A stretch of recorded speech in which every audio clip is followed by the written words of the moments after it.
प्रथम भारती नाम द्वितीय सरस्वती तृतीय शारदा देवी चतुर्थे हंस वाहिनी पंचम जगत ख्याता षष्ठम वाणीश्वरी तथा कौमारी सप्तम प्रोक्तम अष्टम ब्रह्मचारिणी नवम बुद्धिदात्री दशम वरदायिनी एकादश क्षुद्र घंटा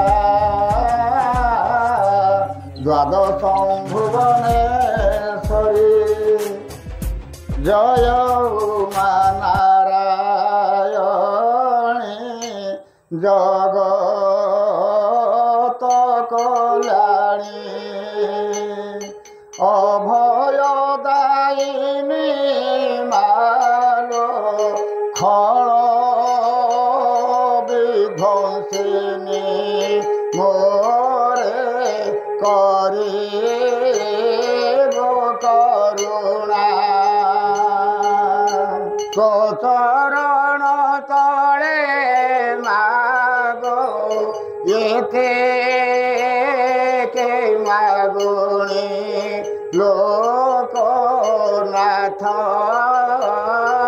हृदयने बोलाम एक बार जय संकट मोचन पीठाधीश नीलकंठेश्वर महादेव माँ नारायणी देवी आज प्रवचक श्रीयुक्त शशिकांत आचार्य विषय कहवा बोधे दरकार नहीं कहीं आम साथ एत परिचित एत सहयोग कर बंधु मानक सागर नहीं आसिक सहृदयता सहित आमको विशेष सहयोग कर आम पाखे कृतज्ञ बयस स्थान तो सहज बंधु बांधव ता छड़ा बहुत प्रेमी लोक थोड़े कथा आमको अतीत शुणी तेणु विभु कृपा लाभ करवा जहाँ प्रभु इच्छा ता इच्छा मान इच्छा हम आम कहीं तेरे प्रभु श्रीराम दरबार में समस्ते आम आदर्श अनुप्राणित हवा चेष्टा करवा श्री राम जय राम जय जय राम श्री राम जय राम जय जय राम श्री राम जय राम जय जय राम नीलाम्बुज श्यामल कोमलांगं सीता समारोपित वाम भागं कानो महासायक चापं नमामि रामं रघुवंशनाथं ब्रह्मानन्दं परमसुखदं केवलं ज्ञानमूर्तिं दन्दातीतं गगनसदृश तत्तमस्यादिलक्ष्यम् एको नित्यं विमलमचलं सर्वधी साक्ष्यभूतं भावातीतं त्रिगुणरहितं सद्गुरुं तं नमामि जं ब्रह्मा वरुणेन्द्र रुद्रमरुत स्तुन्यन्ति दिव्यैस्तवैः त्रिभिरे शङ्खपदग्रमोपनिषदे गायन्ति जसामगा ध्यानावस्थित तद्गतेन मनसा पश्यन्ति जं योगिना यस्सन्तनविदो सुरासुरगणा देवाय तस्मै नमः जग ज्ञानधर स्तमो गुणधर विध्वंस्तदख्याधर ससद्भस्मधर भुजंगमधर भक्तानुकंपाधर देवो ब्रह्मधरो धर विषधर षडेन्द्रपुत्रीधर सर्वानंदधर सुधाकरधर मा पातु गंगाधर श्रीरामचंद्र भुविश्रुत कीर्तिचंद्र स्मरासचंद्र रजनीचर पद्मचंद्र आनंदचंद्र रघुवंश समुद्रचंद्र सीतामन कुमुद चंद्र नमो नमस्ते त्रिदश कुमुद चंद्र दान बंबूज चंद्र सकल भुवन चंद्र जोगिनां ज्ञान चंद्र वचन रुचिर चंद्र मैथिली नेत्र चंद्र दुरित तिमिर चंद्र पातु रामचंद्र बृंदारक वृंदबंद आनंद कंद सचिदानंद प्रभु रामचंद्र जगत जननी जनक नंदिनी माँ सीता ठाकुराणी अशेष लक्षण संपन्न लक्ष्मण लाल जी भातृभक्त भरतलाल जी, शत्रुहंता शत्रुघ्न लाल जी, बजरंगबली हनुमान जी महाराज एवं पीठाधीश नीलकंठेश्वर महादेव तथा उपस्थित रामरस पिपासु समस्त सज्जन मान को अकिंचन शतकोटि प्रणाम। आज द्वितीय दिवस विषय हूँ जे भगवान को राम अवतार पछर कारण कौन पाई भगवान राम अवतार ग्रहण कले। आमे गोटे जिनस जानीचे भगवान अवतरण करती अवतार ग्रहण करती। केतेबेले अवतरण करती ना जेतेबेले संथ मान ऊपर विपत्ति पड़े, धर्म रे ग्लानि सृष्टि हुए, जहाँ भगवत गीतार आपण मानकर वर्णना अच्छी। जदा जदा हि धर्मस्य ग्लानिर्भवति भारत अभ्युत्थान धर्मस्य तदात्मानं सृजाम्यहम् परित्राणाय साधूनां विनाशाय च दुष्कृतां धर्म संस्थापनार्थाय संभवामि जुगे जुगे। एठी कहले जेतेबेले धर्म रे ग्लानि प्रवेश करे, दुष्ट माने उत्पात हुंती, साधु संत माने प्रपीड़ित हुंती, सेतेबेले मु शरीर धारण करे। जहाको संत तुलसी रामचरितमानस रे वर्णना करछन।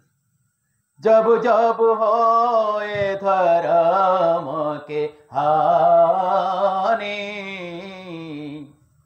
बढ़ाऊं असुर धम बेमानी।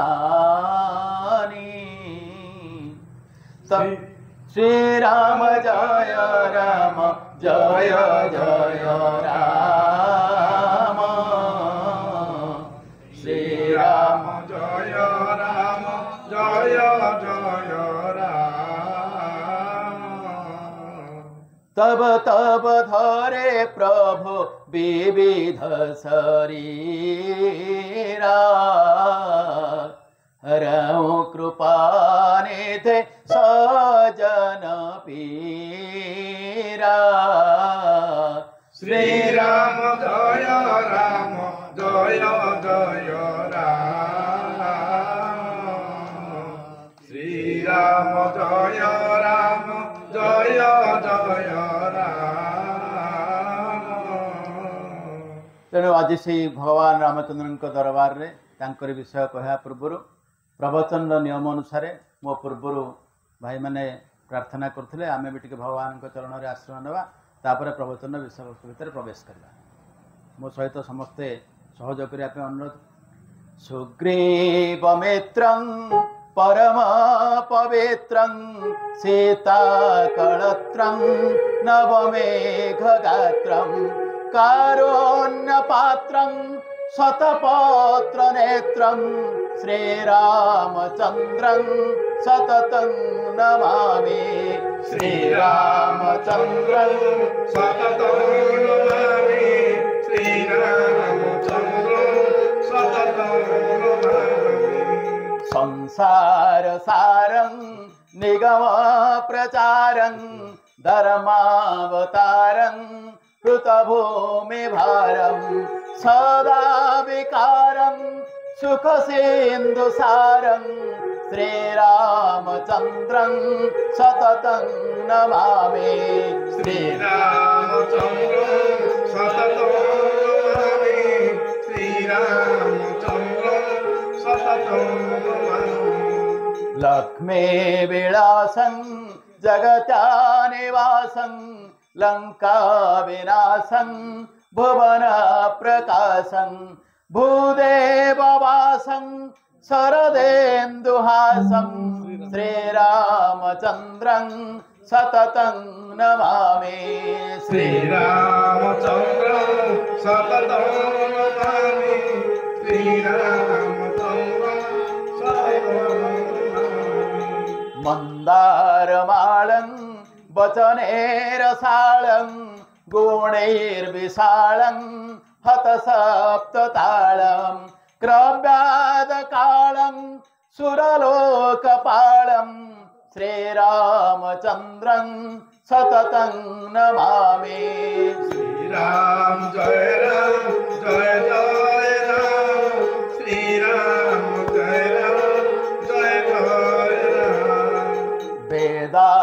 गानं सकले समानं होतारिमानं त्रिदश प्रधानं खगेन्द्रजानं विगतावसानं श्रीरामचन्द्रं सततं नमामि।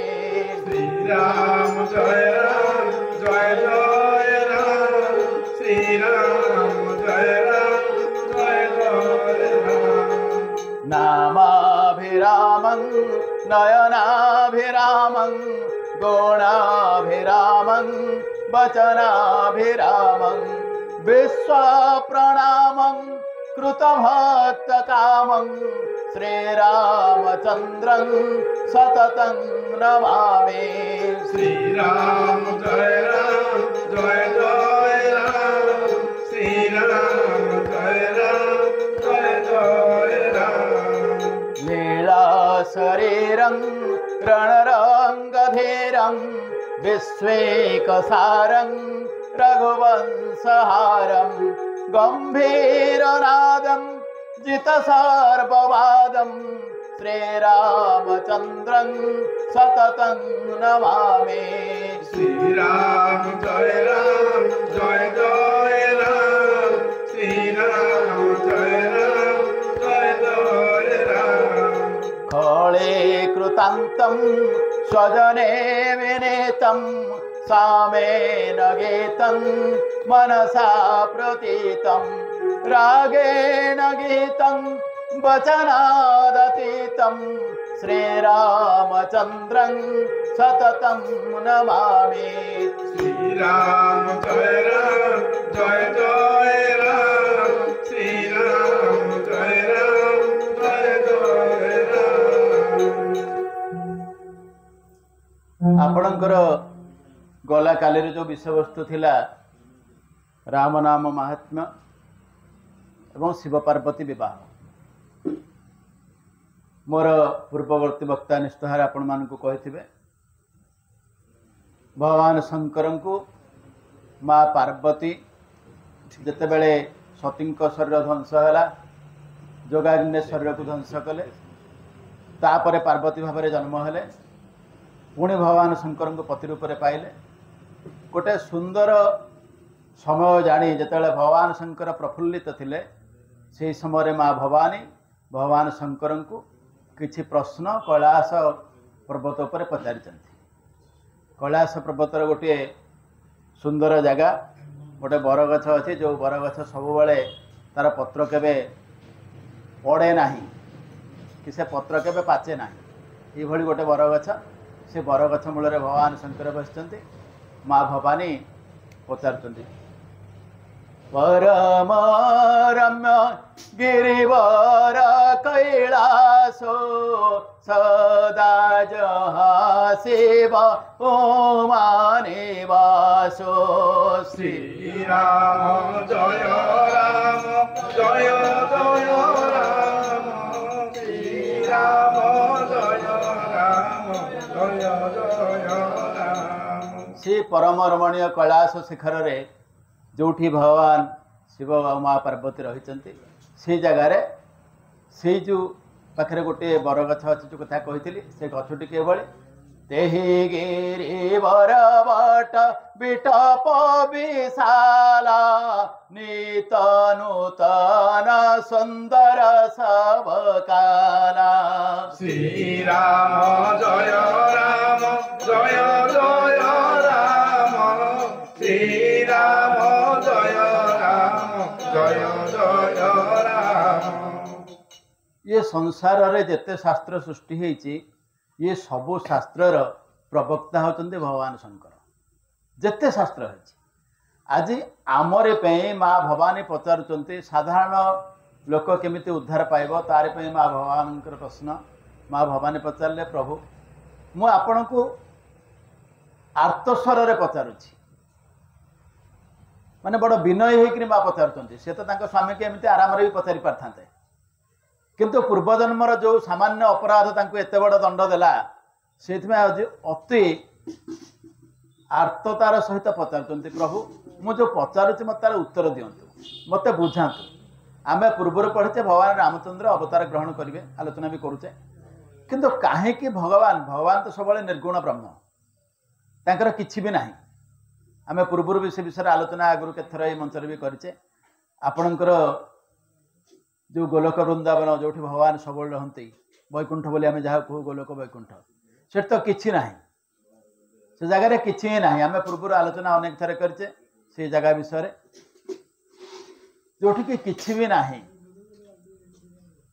सेठिकी केही भी जाई परिबेनी एवं तार केबे अंत हुएनि तार केबे प्रलय हुएनि एभली जगह आम पूर्व भी आलोचना करछे देवे से गोलक धामे न पारन्ते जाई ब्रह्म प्रलय जारो विनाशन होए जय राम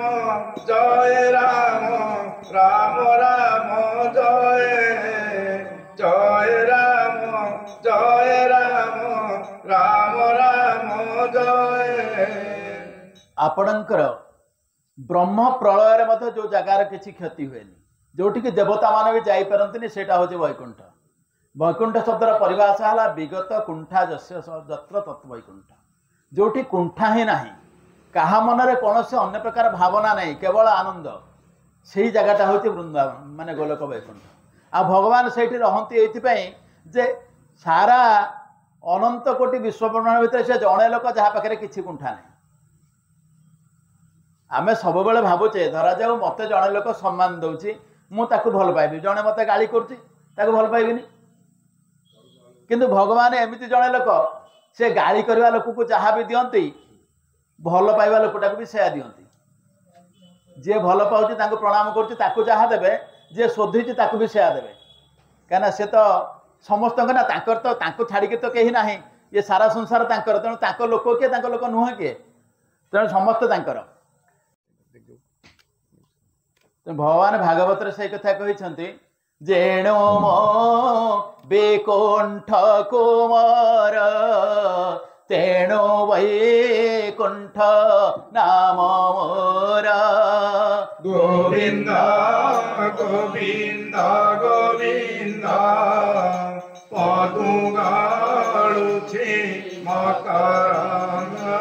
तेणु केवल ही क्या मन आदौ कुंठा न से जन कहते भगवान समस्त को एका प्रकार भावती आप जानते जिते हाथी की धरला कुंभीर उभय को मुक्त कर चक्रे कुंभीर मुंड हाणी गजर खेले चक्र पाणी गोविंद गोविंद गोविंद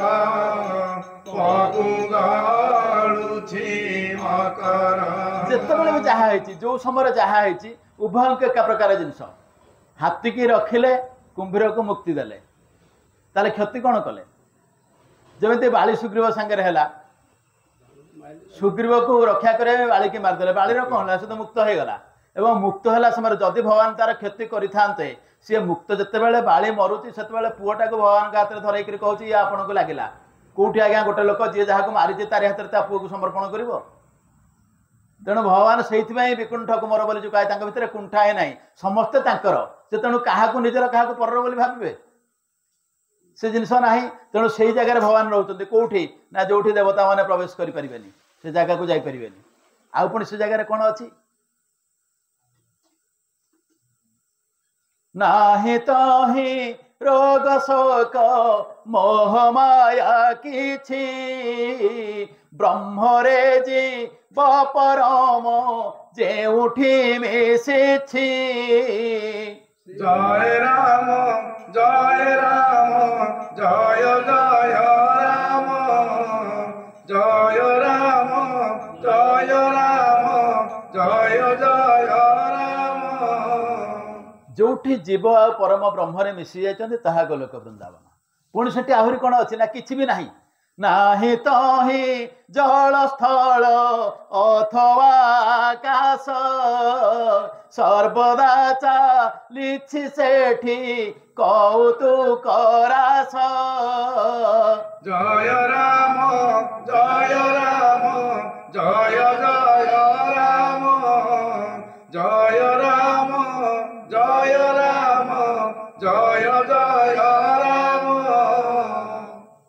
ଆପଣ ସେଠି ସବୁବେଳେ ରାସ ଚାଲିଛି। ରାସ ମାନେ କ୍ରୀଡ଼ା, ସିଧା ଭାଷାରେ କହିଲେ ରାସ ରମ କ୍ରୀଡ଼ୟମ୍, ରାସ ଶବ୍ଦର ଅର୍ଥ କ୍ରୀଡ଼ା। ଯେମିତି ଛୋଟ ଛୁଆ ଖେଳନ୍ତି ସେଭଳି କ୍ରୀଡ଼ା ଚାଲିଛି, ଆଉ କିଛି ନାହିଁ ସେଠି, କିଛି ବି ନାହିଁ। ଜଳ ନାହିଁ, ସ୍ଥଳ ନାହିଁ, ଆକାଶ ନାହିଁ, କିଛି ନାହିଁ। ଯଦି ତାହା ନାହିଁ ତାହେଲେ ତ ଏଠି ଜୀବଜଗତ ବି ନଥିବ, କିଛି ନଥିବ। ତାହେଲେ କ୍ରୀଡ଼ା କେମିତି ହେଲା? ନା ସେଠି ଏଗୁଡ଼ାକର ଆବଶ୍ୟକତା ନାହିଁ। ଇଏ ପଞ୍ଚଭୂତର ଶରୀର ପାଇଁ ଏଗୁଡ଼ା ଦରକାର। ସେ ଶରୀର ତ ସେଠି ଶରୀର ହିଁ ନାହିଁ, ତେଣୁ ସବୁ ଚାଲିଛି। ସେଇ ଜାଗାରେ ଭଗବାନ ଅଛନ୍ତି। ପାର୍ବତୀ ସେଇଥିପାଇଁ ଆଜି ପଚାରୁଛନ୍ତି, ଯେଉଁ ପରବ୍ରହ୍ମ ଅଣାକାର ବା ନିରାକାର ଯାହା ବି ସେ ହୁଅନ୍ତୁ, ତାଙ୍କର ତ ଆକାର ନାହିଁ, ତାଙ୍କର ତ କିଛି ବି ଦରକାର ନାହିଁ, ସିଏ କାହିଁକି ଶରୀର ଧାରଣ କରିକି ଆସୁଛନ୍ତି? କାହିଁକିନା ରାମରୂପ ଦର୍ଶନରେ ପାର୍ବତୀଙ୍କର ଯେଉଁ ଭ୍ରମ ହୋଇଥିଲା, ଆଉ ସେ ଭ୍ରମର ପରିଣାମ ସ୍ୱରୂପ ଯାହା ସେ ଦଣ୍ଡ ପାଇଛନ୍ତି, ତାପରେ ଏଇ ପ୍ରଶ୍ନ ସ୍ୱାଭାବିକ ହେବା କଥା। ତେଣୁ ମା ପାର୍ବତୀ ଆଜି ଭଗବାନ ଶଙ୍କରକୁ ପଚାରିଲେ, ଓ ତେଆର ତ ପୋଛାଉ ସୁରନା ରଘୁପତି ଚରିତ କହଉ କର ଦାୟା। ଶ୍ରୀରାମ ଜୟ ରାମ ଜୟ ଜୟ ରାମ, ଶ୍ରୀରାମ ଜୟ ରାମ ଜୟ ଜୟ ରାମ। କହିଲେ ହେ ପ୍ରଭୁ, ଦେଖନ୍ତୁ ଏଠି ଭଗବାନ ଶଙ୍କରଙ୍କୁ ମା ବନ୍ଦନା କରୁଛନ୍ତି, ସୁରରାୟ ବୋଲି କହୁଛନ୍ତି। ଦେବଦେବ ମହାଦେବ ସିଏ, ତାଙ୍କ ଉପରେ ଆଉ କିଏ ଦେବତା ଅଛି? ସେଇଥିପାଇଁ କହିଲେ ଯେ ମୁଁ ଆପଣଙ୍କୁ ପଚାରୁଛି, ମୋତେ ଦୟା କରିକି କହନ୍ତୁ, ରଘୁପତିଙ୍କର କଥା କହନ୍ତୁ। ଏବଂ ତାପରେ ପ୍ରଥମ କାରଣ 14ଟି ପ୍ରଶ୍ନ ପଚାରିଛନ୍ତି। ପ୍ରଥମ ପ୍ରଶ୍ନ ହେଲା, ପ୍ରଥମ ପ୍ରଶ୍ନରେ ପଚାରିଲେ ପ୍ରଥମ ସୋକାରଣ କହଉ ବିଚାରେ ନିର୍ଗୁଣ ବ୍ରହ୍ମ ସଗୁଣ ବପୁଧାରେ। ଶ୍ରୀରାମ ଜୟ ରାମ ଜୟ ଜୟ ରାମ, ଶ୍ରୀରାମ ଜୟ ରାମ ଜୟ ଜୟ ରାମ। ଏଇଠି ପଚାରିଲେ ମୋତେ ପ୍ରଥମ କାରଣ କହନ୍ତୁ, ଯେ ନିର୍ଗୁଣ ବ୍ରହ୍ମ ଯିଏ ଗୁଣାତୀତ, ସିଏ କାହିଁକି ସଗୁଣ ଶରୀର ଧାରଣ କରିକି ଆସିଲେ? ତେଣୁ ଭଗବାନ ଶଙ୍କର ଏ କାରଣ ଗୁଡ଼ାକ ଗୋଟାକ ପରେ ଗୋଟିଏ କହୁଛନ୍ତି, ଯେ କ'ଣ ପାଇଁ ଭଗବାନ ରାମଚନ୍ଦ୍ରଙ୍କର ଅବତାର ହେଲା ଏବଂ କାହିଁକି ମର୍ତ୍ତ୍ୟପୁରକୁ ଆସିଲେ, ତାର ବିଭିନ୍ନ କାରଣ ସେ କହିଚାଲିଛନ୍ତି।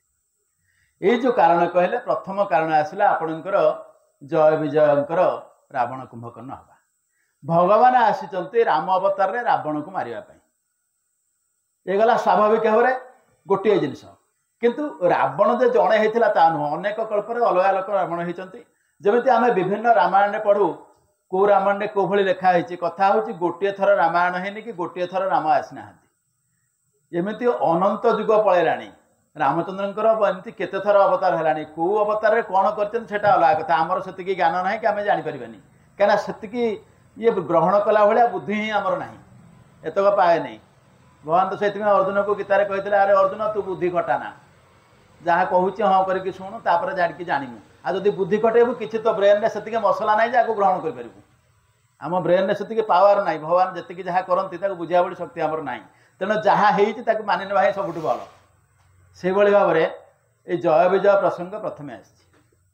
জয় বিজয় প্রসঙ্গ এইথিপাই আসিলা যে ভগবানଙ୍କର দ্ୱାରପାଳ ହେଉଛନ୍ତି ଜୟ ବିଜୟ। ତେଣୁ ଦ୍ୱାରପାଳ ହିସାବରେ ସେମାନେ ଦ୍ୱାର ଜଗିବେ। ଆମେ ପ୍ରଥମରୁ ଯେଉଁ ଆଲୋଚନା କରିଛେ, ଯେଉଁ ଗୋଲକ ବୃନ୍ଦାବନରେ, ସେଠି ଯେ କେହି ପ୍ରବେଶ କରିପାରିବନି। ଭଗବାନଙ୍କର ପାରିଷଦ ହେବା ଏତେ ସହଜ ନୁହଁ। ସେତିକି ତପସିଦ୍ଧ ହେଲେ, ତପସ୍ୟା ଶକ୍ତି ପ୍ରାପ୍ତ ହେଲା ପରେ ଲୋକ କିଏ ଯାଇକି ସେ ଜାଗାରେ ପହଞ୍ଚିବ।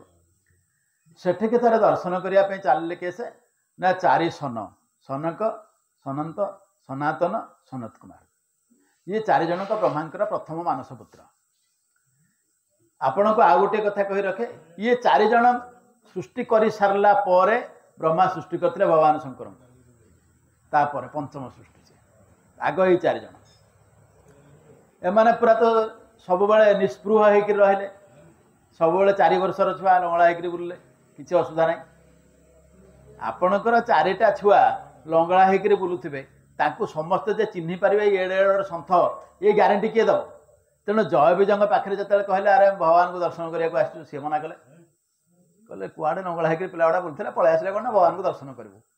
ତାଙ୍କୁ ଗୋଟେ ଦାୟିତ୍ୱରେ ରଖା ହେଇଛି ଯେ ତମେ ଭିତରକୁ ସମସ୍ତଙ୍କୁ ଛାଡ଼ିବନି, ଯିଏ ଯୋଗ୍ୟ ସିଏ ଆସିବ ଏବଂ ଯାହାର ଭଗବାନଙ୍କ ପାଖରେ ଆବଶ୍ୟକତା ଅଛି ଏବଂ ଭଗବାନଙ୍କୁ ଦର୍ଶନ କରିବାର ଯୋଗ୍ୟତା ଯାହାର ସିଏ ଆସିବ। ଯେ କେହି ପଳେଇ ଆସିଲେ କେମିତି ହେବ? ତେଣୁ ମାନେ ଅଟକାଇ ଦେଲେ।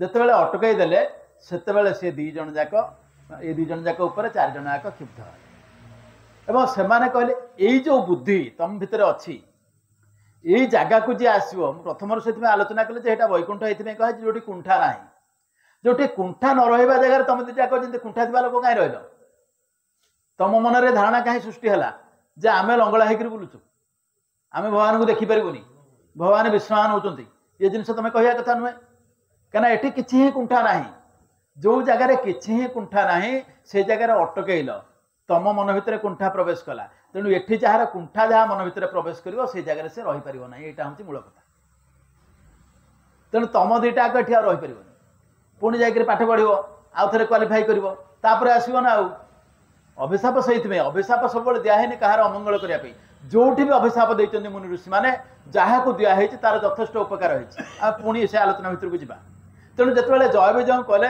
जे तुम ये रहा उचित नुह एवं असुर हो जाओ कहाँ कौन आउ कि कहवाई सुविधा नाला असुर हो जाओ कहले मनकर कहता ना तुम दुटा घोड़ा हो जाओ कि छेली हो जाओ कि बाघ हो जाओ कि भालू हो जाओ एमती अभिशाप दे था कहीं आम एमती पुराण पढ़े अनेक मुनि ऋषि क्या कौन जीव सब कर अभिशाप देकी सेटा भी हो पारता ना सी अभिशाप देना कहीं कहले असुर हाँपाई जमी आम पूर्व आलोचना करचे असुर हूँ सी आपणकर असुसु इंद्रियेषु विचरती इति असुर असु माने प्राण जी इंद्रिय मानक नियंत्रण रहीक जी निजर प्राण निर्वाह करवा बंचे सी हूँ असुर इंद्रिय को जी निजे नियंत्रित करे सी असुर नुहे से देवता हो गला जी इंद्रिय द्वारा नियंत्रित सी हूँ असुर तेणु आज कहले तुम जो बुद्धिटी कर जदि तुम सतरे दिव्य बुद्धि था तुम बुझीपार था भगवान सहित आम संपर्क कौन तुम बुझीपारे अटकईदेल तेणु यही जो अटकल यार परिणाम स्वरूप तुमको ये दंड मिले तुम से दिन अलग जगार रहिले यही जगह गोटे लोक को आम जेल खाना को पठाऊे सुधारियापी जे तू भूल कर समाज रहीक बदमाशीगिरी कलु से जाकर किसी दिन आठे गला ज्ञान आसपर समाज में आसिक रही कहीं सामाजिक प्राणी हाँपाई जो योग्यता से योग्यता अर्जन करने से पठा से योग्यता तू अर्जन करूँ कि भूल कल तेणु पुणी आउ थे जा से अभिशाप दिगला तुम आस मर्त्य को रही मर्त्य 3 थर असुर होकर जन्म हम तापर से मुंडिया जुआर मारे एपटे माँ लक्ष्मी और भगवान आसिले घटना कौन हो पचारे से कहले माँ एमती एमती कथा सी आसिले 4 जन जाक छुआ लंगड़ा होती आम बोलू कौन लंगड़ा होकर छुआ 4टा आम पठेदेव भितर को तेणु आम मना कलु किंतु से रागिक आमको अभिशाप देने आम कड़े सब असुर हो भगवान कहले ठीक अच्छे तुम चिंता कर जदि असुर हवा तुम इच्छा ना ताले गोटे काम कर आउ गोटे ऑप्शन तुम पाखे अच्छी से इच्छाटी हूँ तुम असुर न होकर भल लोक होकर जन्म हम साधु होकर जन्म हम 6टा जन्म जदि असुर हम 3 जन्म जदि साधु सन्त होकर जन्म हम 6 जन्म तुमको कौटा भल लगुच जय विजय कहले प्रभु 6टा जन्म कौन आपड़ गोटे अलग होकर रही हम बरम असुर हबू आपन को गाली देबू कि शोधबू कि जहा करू किंतु आम 3टी जन्म आपड़ पुणी आमको पाखक नहीं आस कथा हूँ जो आत्मा सहित परमात्मा जो चिरंतन संपर्क शाश्वत संपर्क सेटा सबुठ बड़ तेणु से कहले आउ 3टा जन्म अधिक आम अलग रही पार्बनी आम आपन को भल पाइबू साधु सन्त हबू किंतु 6टा जन्म किए आपन गोटे अलग होकर रही केमी आम रहबू आपड़ जिते शीघ्र जहाँ दंड देवा कथा दिंतु पचे 3टा जन्म नहीं आस भगवान कहले ठीक अच्छे ताले 3टी जन्म तुम एठिक आस तेणु ये भाव में रावण कुंभकर्ण हेले जय विजय तापर द्वितीय जन्म आपण प्रथम जन्म होते हिरण्याक्ष हिरण्यकशिपु द्वितीय जन्म हेले रावण कुंभकर्ण एवं तृतीय जन्म हेले दंतविकट शिशुपाल एमती होकर पुणी प्रत्यावर्तन कले वैकुंठ ये गोटे कारण कहते द्वितीय कारण को जाउछंती आउ गोटे कारण हूँ जलंधर प्रसंग जलंधर निजे देखु सब बेले ये कहीं खराब लोक नुहति जी जन्म होती रावण कुंभकर्ण कहीं खराब लोक नुह समस्ते साधुसंतर अंश विशेष भगवान अंश स्वरूप जलंधर भी शिवंकर अंश किंतु भूल केमिति हुए बेले बेले आपण गोटे पिला को पाठ पढ़े मनीष कले जो माने शिक्षक थे सी भल भाव में बुझीपारे तांकर अनेक शिष्य तांकर बहुत भल पढ़ते पर समय हुए सुविधा हुए पाठ पढ़ार सुजोग पाते पढ़ी जाते पढ़ी सारा किछि शिष्य था जो मैंने कहते सी सारे कौन जानते मो एक कथा भी किसी शिष्य कहबार नजरी अच्छी केते जगार एवं केते जगार किसी लोक था जे गुरु को सब बेले मानती से बयस निर्विशेष मोर आखि देखा कथा गोटे व्रतघर में मुझे से व्रतघर में जी व्रतघर करुले पुत्रार ये कर्ता होकर बसते से भद्रलोक होती आपणकर Jagannath Sanskrit university vice chancellor Radhamadhav Das तांको पुत्रार सान भाईर पुओ को ये व्रत कर स्वामी स्त्री बस यही समय तांकु जे पाठ पढ़े प्रथम श्रेणी रे प्रथम रु तृतीय जाए गाँव में पढ़े जड़े सारे ये होचंदी ब्राह्मण जो सारे पढ़े सी होचंती जाति रे हाड़ी मौलिक सांगिया सी आसिले मुझे से व्रतघर को अतिथि हिसाब से बेदी उपर उठिक आसिले सार पाखे मुंडिया मारे एवं तांको स्त्री आपण भी जानी पारती LIC जड़े बड़ पोस्ट से थे बोधे रिटायर्ड कर सारे सी आसिक प्रणाम कले मो स्वामी शिक्षक है अच्छा ये तो भाइस चांसलर है नियम अनुसार ये नमस्कार ना भी कि से न उठते किसी असुविधा न था किंतु कथा हूँ किसी लोग गुरु को सम्मान दिखती आउ किसी लोग अधिका पढ़ीगला गुरु को असम्मानित करते किसी धारणा होगला असम्मानित करती ये जलंधर से भली विकार से भली विकारग्रस्त होगला भगवान शंकर अंश स्वरूप किंतु जिते शक्तिशाली होगला ये विकार मन भितर आसला जे मु देवता मान श्रेष्ठ मुझे शक्तिशाली ये जिनस आसला जे विकारग्रस्त हम प्रथम कही जे इंद्रिय मान द्वारा नियंत्रित हुए से हूँ असुर तेणु जलंधर असुर है मनर जो विकार आसला माँ पार्वती की भोग करी तेणु से शिव रूप धरिक गला जहाँ अपदस्थ है आपण मैंने समस्त जानते शिव आ जलंधर जो युद्ध चली ये युद्ध जलंधर मरुना ये तार पत्नी वृंदावती भगवान आराधना करुच्ची एवं सी अति सती तार सतीत्व जो बंची जाऊँगी जलंधर जड़े सती नारी प्रभाव ये प्रमाण होती तेणु यही जगार भगवान कौन कले जे संसार मंगल प्रथम मुझे जो भगवान अवतार कारण जोटा कहुई जो सन्थ मैंने जिते प्रपीड़ित हेबे सेते भगवान जेकोसी परिस्थिति की जाई शरीर धारण करेंगे तेणु एठी भगवान वृंदावतीर सतीत्व अपहरण कले अनेक जगह आमर धारणा आसो जे भगवान तो सब निरपेक्ष हवा कथा वृंदावतीर सतीत्व से कहीं अपहरण करेंगे कथा हूँ जिते बड़े बृहत्तर स्वार्थ देखा समाजर स्वार्थ दृष्टि ये गोटे लोक जब उत्पात हम काली अनेक लोकर सतीत्व से नष्ट कर तेणु आज एपटे जब सफा करना अच्छे अन्य क्षति करनी ताको बचाई ये जदि से होता राम अवतार भगवान ताड़की मारि न था क्या स्त्री लोकटा मारे कहीं भगवान हो गोटे स्त्री लोकटा गोटे योद्धा कौन मारे के किंतु कथा हूँ से असुरी से मनीष होना हिताहित ज्ञान तार ना जिते बड़े जलंधर हिताहित ज्ञान भूली जाइए सब भूल कला जगतर माँ को जाकर कहूँ पत्नी करी बोली से भाई परिस्थिति ताकू जब छाड़ी दि जाए तो से बहुत व्यभिचार कर तेणु तार शक्ति स्त्री जेपर्यंत सी तार सतीत्व नष्ट न होती से पर्यंत ये मरब ना तेणु वृंदावतीर सतीत्व अपहरण करा पड़ा आउ गोटे जगह ये सब जिन गुड़ा पुराण भितर आसे बेले बेले बुझी हुए थरे किसी असुर देवता असुर युद्ध चली किसी असुर देवता छद्मवेश पलि गले कौटिकी ना आपणकर भृगु पत्नी पाखे पहुँचले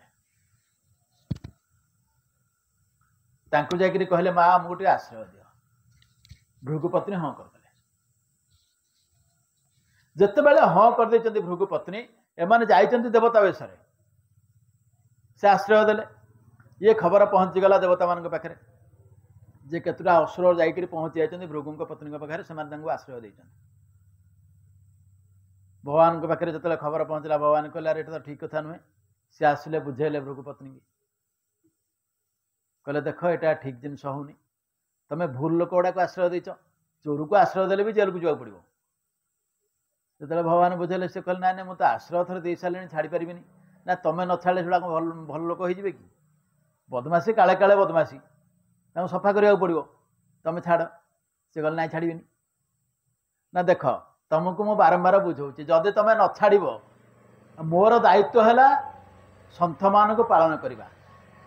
ଭାଗବତ କହିଛି ଦୁଷ୍ଟ ନେବାରେ ସନ୍ଥ ପାଳୁ ତୋ ନାଥ ପରମ କୃପାଳୁ।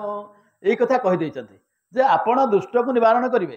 ଯେତେବେଳେ ଭଗବାନ କହିଲେ ତମେ ଛାଡ଼, ସେ କହିଲେ ମୁଁ ଛାଡ଼ିବିନି। ନା ତାହେଲେ ଠିକ ଅଛି, ମତେ ତାଙ୍କୁ ମାରିବାକୁ ପଡ଼ିବ। ନା ଯଦି ତାଙ୍କୁ ମାରିବାକୁ ପଡ଼ିବ ତାହେଲେ ମତେ ମାରିଲା ପରେ ତାଙ୍କ ପାଖକୁ ଯିବ। ଭୃଗୁ ପତ୍ନୀକି ଭଗବାନ ଏଇଠି ହତ୍ୟା କଲେ। ଇଏ ଖବର ପହଞ୍ଚିଗଲା ଶୁକ୍ରାଚାର୍ଯ୍ୟଙ୍କ ପାଖରେ। ଶୁକ୍ରାଚାର୍ଯ୍ୟ ତପସ୍ୟାରତ ଥିଲେ। ସେଇଦିନ ଶୁକ୍ରାଚାର୍ଯ୍ୟ ଶପଥ କଲେ ଯେ ପର୍ଯ୍ୟନ୍ତ ବଞ୍ଚିଥିବି ଦେବତାମାନଙ୍କ ବିରୁଦ୍ଧରେ ଅସୁରମାନଙ୍କୁ ମତେଇବି। ଏବଂ ସବୁବେଳେ ସେ ବିଷ୍ଣୁଦ୍ରୋହୀ ହେଇଗଲେ ତାପରେ। ଏଇଟା ହଉଛି ଶୁକ୍ରାଚାର୍ଯ୍ୟଙ୍କର ଅସୁରମାନଙ୍କର ଗୁରୁହା ପଥରେ ରହସ୍ୟ। ତେଣୁ ଏଇଭଳି ଜିନିଷ ହେଲା ଜଳନ୍ଧର ପାଇଁ। ଜଳନ୍ଧର ହେଲା ପୁଣି ରାବଣ ହେଇକି ଜନ୍ମ ହେଲା। ଆଉ ଗୋଟିଏ କଳ୍ପରେ କ'ଣ ହେଇଛି, ପ୍ରତାପ ଭାନୁ ଅରିମର୍ଦ୍ଦନ, ଇଏ ଦି ଭାଇ, ଏମାନଙ୍କର ଜଣେ ମନ୍ତ୍ରୀ ଥାନ୍ତି ଧର୍ମରୁଚି। ଇଏ ତିନି ଜଣ ରାଜ୍ୟ ଶାସନ ଭଲରେ ଚଳାଉଥାନ୍ତି। ପ୍ରତାପ ଭାନୁ ନିଜେ ଯେତେବେଳେ ଯଜ୍ଞ କଲେ, ଅଶ୍ୱମେଧ ଯଜ୍ଞ କଲେ, ବିଭିନ୍ନ ରାଜାମାନଙ୍କୁ ଜିଣେଇଲେ। ଏସବୁ ଅନ୍ୟ ରାଜାମାନେ ଯେତେବେଳେ ପରାଜୟ ସ୍ୱୀକାର କଲେ ତାଙ୍କ ଭିତରେ ବି ଗୋଟେ ମେଳି ହେଇଗଲା। ସେମାନେ ଚିନ୍ତା କଲେ ଆରେ ଇଏ ଲୋକଟା ଯେତେ ଦିନ ପର୍ଯ୍ୟନ୍ତ ଅଛି ଆମେ ତ ସୁଖରେ ରହିପାରିବାନି, ଆମର ସ୍ୱାଧୀନତା ନଷ୍ଟ ହେଇଗଲା, ଆମେ କରଦରାଜା ହେଇକି ରହିଲେ। ତେଣୁ ସିଏ ଆଉ ଗୋଟେ ଗ୍ରୁପ କରିଦେଲେ। ତା ଭିତରେ ଗୋଟେ ଅସୁର ଥିଲା କାଳକେତୁ ବୋଲି, ତାଙ୍କୁ ସାହାଯ୍ୟ କଲା। ସେ ତାଙ୍କ ଦଳରେ ପଶିଗଲା। ସେଇ କାଳକେତୁ ଦିନେ କ'ଣ କରିଛି ନା, ଏଇ ଯେଉଁ ଅନେକ ରଜା ସେତେବେଳେ ଛଦ୍ମବେଶରେ ବାହାରେ ରହିଛନ୍ତି। ଗୋଟିଏ ରଜା ଯାଇକି ଜଙ୍ଗଲରେ ଆଶ୍ରମଟିଏ କରିକି ରହିଛି। କାଳକେତୁ ଗୋଟେ ବାରହାର ବେଶ ଧରିକିରି ବୁଲିଲା। ତାକୁ ପ୍ରତାପ ଭାନୁ ଦିନେ ତଡ଼ିଛନ୍ତି। ସେ ବାରହା ଦୁଷ୍ଟାମି କଲା, ଲୋକଙ୍କୁ ଭୁସିଲା, ମାରିଲା। ତାକୁ ମାରିବା ପାଇଁ ପ୍ରତାପ ଭାନୁ ଗଲେ। ଗଲାବେଳକୁ ସେ ପଥଭ୍ରଷ୍ଟ ହେଇଗଲେ, ଜାଣିପାରିଲେନି। ସେ ବାରହା ପଥରେ ଯାଉ ଯାଉ ଗୁଡ଼େ ବାଟ ପଳେଇଗଲେ। ସେ ବାରହା ଯାଇକରି କୋଉଠି ପହଞ୍ଚିଲା, ଯୋଉଠି ତାଙ୍କର ଛଦ୍ମବେଶ ରଜା ଆଶ୍ରମ କରିକି ରହିଛି ସେ ଜାଗାରେ ପହଞ୍ଚିଲା। ବାରହାକୁ ତ ଇଏ ପାଇଲେନି ଯାଇକରି ପାଣି ମାଗିଲେ ସେଇ ଛଦ୍ମବେଶୀ ରାଜାକୁ। ସିଏ ଆଙ୍କର ଶତ୍ରୁ, ସନ୍ନ୍ୟାସୀ ବେଶରେ ବସିଛି। ତେଣୁ ତାକୁ ଯେତେବେଳେ ପାଣି ମାଗିଲେ ସେ କହିଲା ରହନ୍ତୁ, ମୁଁ ପଚାରିଲି କିଏ ସେ, ନା ମୁଁ ଏମିତି ପ୍ରତାପ ଭାନୁଙ୍କର ଜଣେ ପାରିଷଦ, ତାଙ୍କୁ ବୁଝେଇଛି, ମନ୍ତ୍ରୀ ବୋଲି ବି କହିଛନ୍ତି। ସେ ମିଛ ବାଧ୍ୟ ହେଇକରି କହିଲେ ଦେଖନ୍ତୁ ମୁଁ ଆପଣଙ୍କୁ ଥରେ ଆଗରୁ କହିଛି, ଯେତେବେଳେ ଭାଗବତ ରଚନା ପାଇଁ ବ୍ୟାସଙ୍କୁ ଉପଦେଶ ଦେଇଥିଲେ ଆପଣଙ୍କର ନାରଦ, ସେତେବେଳେ ସେ ବ୍ୟାସ ଯେଉଁ ରଚନା କରିଥିଲେ ମାୟା ସହିତ ଭଗବାନ ତାଙ୍କୁ ଦୃଶ୍ୟ ହୋଇଥିଲେ। ତେଣୁ ଆପଣଙ୍କର ପୁରାଣର ଛତ୍ରେ ଛତ୍ରେ ମାୟା ଅଛି, ବିନା ମାୟାରେ ପୁରାଣ ତିଆରି ହେଇନି। ତେଣୁ ଇଏ ଯେତେବେଳେ ମିଛୁଟିଏ କହିଲେ, ମିଛ ଏଇଥିପାଇଁ କହିଲେ ଯେ ସେ ଲୋକଟାକୁ ମୁଁ ପରିଚୟ ଦେବିନି, ମୁଁ ଜାଣିବି ଆଗ ସିଏ କିଏ। ସିଏ ତ ଆହୁରି ଚାଲାକ, ସିଏ କ'ଣ ଆକୁ ଚିହ୍ନିନି କି? ସେ ଚିହ୍ନିଛି, ସେ ଆଙ୍କଠୁ ଯୁଦ୍ଧରେ ହାରିଛି ନା ଚିହ୍ନିଛି। ସିଏ ସେଠୁ କହିଦେଲା ବୋଲେ ରାଜା ଆପଣ ଯାହା କହିଲେ ମୋତେ ଭାରି ଭଲ ଲାଗିଲା। ନା କ'ଣ ଭଲ ଲାଗିଲା? ନା ଆପଣ ନିଜର ପରିଚୟ ଗୋପନ କଲେ। ଗୋଟେ ରାଜାର ଧର୍ମ ସେଇଟା, ସବୁ ଜାଗାରେ ପରିଚୟ ଦେବନି। ଯଦି ପରିଚୟ ଦେଇଦେବ ସେ ବଞ୍ଚିପାରିବନି। ଏଇଭଳି ଭାବରେ ରାଜାଙ୍କୁ ଭୂତାଭୂତି କରିଦେଲା ଏବଂ ଖାଇବା ପିଇବାକୁ ରାତିରେ ଦେଲା। ରାଜା ଶୋଇଲେ। ସକାଳୁ କାଳକେତୁ ଅସୁର ରାଜାଙ୍କୁ ଆଣିକି ରାଜବାଟରେ ପହଞ୍ଚେଇ ଦେଇଛି। ସେ ନିଦ ଭାଙ୍ଗିଲା ବେଳକୁ ଦେଖିଲେ ରାଜବାଟରେ ଅଛନ୍ତି। ସେ କହିଲେ ତାହେଲେ ଋଷିଙ୍କର ସାଂଘାତିକ ପ୍ରଭାବ ଅଛି। ଆଉ ନହେଲେ ମୁଁ କାଲି ରାତିରେ ସେଠି ଥିଲି, ଆଜି ଆସିକି ଘରେ ରାତି। ଇଏ ଋଷି ଜଣେ ଭଲ ଋଷି। ଏବଂ ତାପରେ ରଜା ଯାଇକି ଋଷିଙ୍କ ହାତରେ କଥାବାର୍ତ୍ତା ହେଇଛି ଏବଂ ସେ ଋଷି ତାଙ୍କୁ କହିଛନ୍ତି ଆମେ ଗୋଟେ ଯଜ୍ଞ କରିବା, ସେ ଯଜ୍ଞରେ ବ୍ରାହ୍ମଣମାନଙ୍କୁ ସବୁଦିନ ଖାଇବାକୁ ଦିଆହେବ, ଏସବୁ ବ୍ୟବସ୍ଥା କରିବାକୁ କୁହାଗଲା। ଏବଂ ତମେ ସବୁବେଳେ ଚକ୍ରବର୍ତ୍ତୀ ହେଇକି ରହିବ, ତମେ କେବେ ମରିବନି, ଏଇସବୁ କଥା ବୁଝେଇଥିଲା। ବହୁତ କଥା ବୁଝେଇକିରି ଏଇଭଳି ବୁଝେଇଲା। ରଜା ତା କଥାରେ ନ ବୁଝି ପାରିକିରି ସେଭଳି ବ୍ୟବସ୍ଥା କଲେ। ଏବଂ ଶେଷ ଦିନ ଯେତେବେଳେ ଆମର ପୂର୍ଣ୍ଣାହୁତି ହେଉଛି, ସେଦିନ ଭୋଜିଭାତ ହେବ। ବ୍ରାହ୍ମଣର ମାଂସକୁ କାଟିକି ରୋଷେଇ କରିକି ବ୍ରାହ୍ମଣମାନଙ୍କୁ ଦେଇଦେଲା ଅସୁର। ସେମାନେ ଯେତେବେଳେ ଖାଇବାକୁ ଗଲେ ସେତେବେଳେ ସେମାନେ ରାଗିଗଲେ। ଆକାଶରୁ ସେତେବେଳେ ଶୂନ୍ୟବାଣୀ ହେଲା ଯେ ହେ ବ୍ରାହ୍ମଣ ମାନେ ଆପଣ ଖାଆନ୍ତୁନି, ଏଠି ଆପଣମାନଙ୍କୁ ମାଂସ ଦିଆହେଇଛି। କହିଲେ ଆରେ ମାନେ ଭୋଜି ଖାଇବାକୁ ଆସିଛୁ, ସେଥିରେ ତ ଆମକୁ ନର ମାଂସ ଖାଇବାକୁ ଦେଇ ସାରିଲୁଣି। ଅଭିଶାପ ଦେଲେ ରଜାଙ୍କୁ ଯେ ତୁ ଅସୁର ହେଇଯା। ଯୋଉଠି ଯେତେବେଳେ ବି କିଛି ବ୍ରାହ୍ମଣ ମାନେ କାହାକୁ ଅଭିଶାପ ଦେଇଛନ୍ତି ତାର ପରୋକ୍ଷରେ ବହୁତ ଲାଭ ହେଇଛି। ତେଣୁ ଇଏ ହେଲା ରାବଣ ହେଇକରି ଜନ୍ମ ହେବେ। ପ୍ରତାପ ଭାନୁ ରାବଣ, ଅରିମର୍ଦ୍ଦନ କୁମ୍ଭକର୍ଣ୍ଣ ଏବଂ ତାଙ୍କ ମନ୍ତ୍ରୀ ଧର୍ମରୁଚି ହେଲେ ବିଭୀଷଣ, ଇଏ ଜନ୍ମ ହେଲେ। ଆହୁରି ଗୋଟିଏ କାରଣ ହେଉଛି ଆପଣଙ୍କର ନାରଦ ଥରେ ଅଭିଶାପ ଦେଇଥିଲେ। ଇଏ ସବୁଠାରୁ ମଜା ଜିନିଷ। ନାରଦ ପୂର୍ବରୁ କହିଛି, ନାରଦ ଶବ୍ଦର ପରିଭାଷା ହେଉଛି ନାରମ୍ ଦଦାତି ଇତି ନାରଦ, ଯିଏ ଜ୍ଞାନ ପ୍ରଦାନ କରନ୍ତି। ନାର ଶବ୍ଦର ଅର୍ଥ ଜ୍ଞାନ, ନାର ଶବ୍ଦର ଅର୍ଥ ଜଳ। ତେଣୁ जे ज्ञान दान करते सी होती नारद आ सतरे केते ज्ञानी आम जाचे नारद पार्वती की देते मंत्र जप करने पार्वती शिव को पाइले बह कले माने जे जगत जननी की मंत्र देते ज्ञान देते अधिका जिन कौन अच्छी ध्रुव को वर दे ध्रुव को ज्ञान देते ध्रुव भगवान को पाईगला प्रहलाद को ज्ञान देते प्रहलाद भी भगवान को पाईगला तेणु ये बुझंतु नारद केते ज्ञानी माने जो मैंने भगवान को पाई जाते केवल नारद दयालु एत बड़ गुरु ठीक नारद थरे कौन कले से हिमालय जाते बुलाबुली करू करू गोटे जगार देखले भल लगे गोटे गिरिगहर अच्छी भल जगटे अच्छी बसिले टे तपस्या मग्न होगले नारद को दक्ष अभिशाप देते तू कौटी बेस समय रहीपर माने दी दंड रही एकाठी बोली कहते कहीं दक्षर हृदबोध होता दक्षर जो संतान दक्ष सृष्टि कले से नारद सब पठेदे तपस्या करने दक्ष संतान सृष्टि करते कौन पाई ना समाज बढ़ाइया संसार को बढ़ाइया रागिगले दक्ष कहले अरे मु सृष्टि बढ़ाइया जिते संतान सृष्टि करुच्ची तू पठेलु बाबाजी हाँपे नारद कहले किरे बाबा ये सृष्टि फृष्टि तुमको कौन मिल भगवान को डाक शेष जिनस से पाखे आश्रय तुम भूल जगह कहीं पड़ुच बापा कहीदे बापा कौन जानते भल मत कि दरकार जहाँ अच्छे तुमको कहले कि तुम जोटा दरकार मुझे तुमको कहूँ से शुण तुम दरकार भगवान को पाइबा संसार बढ़ेवा नुह चल से गले दक्ष विरक्त होकर थे कहले बोले ये जो अधिका समय क्या सीना समय पाइले गपिकी बुझेक भूतेब एपट सेपट करदेव तेणु ये कौटी दी दंड अधिकार रहीपर मैंने 48 मिनट कौटी अधिकार रहीपर अभिशाप देले किंतु सेदिन नारद जिते भगवान ध्यान तल्लीन हो समय पलैला कि समय डेगला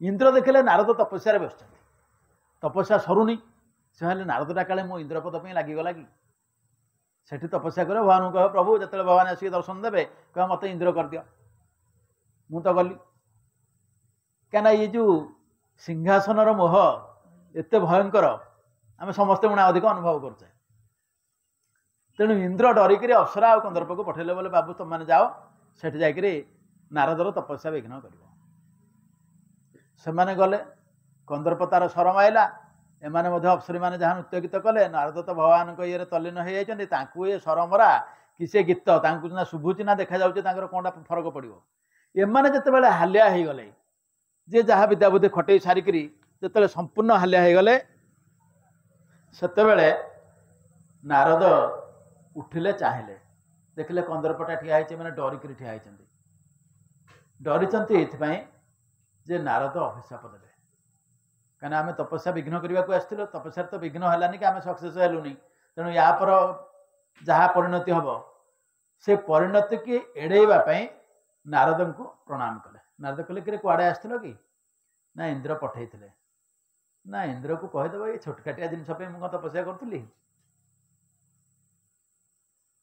इंद्र को देखु ये सब आमर संस्कृत साहित्य जो शब्द गुड़ा सृष्टि कराई बहुत भावी चिंतिक मनुष्य मैंने कर इंद्र को भगवान अंश बोली भी कहुई वेदरे किंतु इंद्र शब्दर परिभाषा है इरा धारयती इंद्र इरा माने जल पूर्व आपन कहते नार बोले जल इरा गोटे शब्द हूँ जल इरा शब्दर अर्थ जल इरा धारयती इंद्र जे जल को धारण करती से इंद्र किंतु कथा होची इंद्र जलर देवता नुहति जल को धारण कराई माने जमिति आपण ऑफिस रे देखिबे कोषाध्यक्ष जी तांके पाखरे टंका न थाए ऑफिस रो टंका तांको दायित्व रखाई थाए से कार्यालय टंका क्या दरमा देवे कौन करेंगे सब कथा बुझा अच्छा किंतु टंका तांका व्यापार नुहे ये जमिति सत्य सेमिति जल नाही जीवन नाही आमे जानिचे जल नथिले जीवन नाही इंद्र को दिया दायित्व जे तमे जलर सुषम बंटन करिवो तम इच्छा व्यवहार करि परिबनी समस्त में गोटे बैरिकेड अच्छी सेमती इंद्र को किसी दायित्व दिखाई ये जो दायित्व देवा फल इंद्र से ठीक भाव में पालन करा पड़ो किंतु इंद्र तांको दायित्व निजे दायित्व ठीक निर्वाह न करी अप्सरी एवं कंदर्प को पठे तुम जाओ नारदर तपस्या विघ्न कर जो यही घटना है नारद कहले तुम जाओ इंद्र को कहीदेव से पदवी संगे मोर कौन संपर्क ना मुझे छोटकाटिया जिन तपस्या करूनी मो इच्छा है भगवान को डाकुली तुम जाओ से पलैगले इंद्र को जाकर कहले किंतु एठी नारदଙ୍କ मनरे गोटे सात्विक विकार सृष्टि है।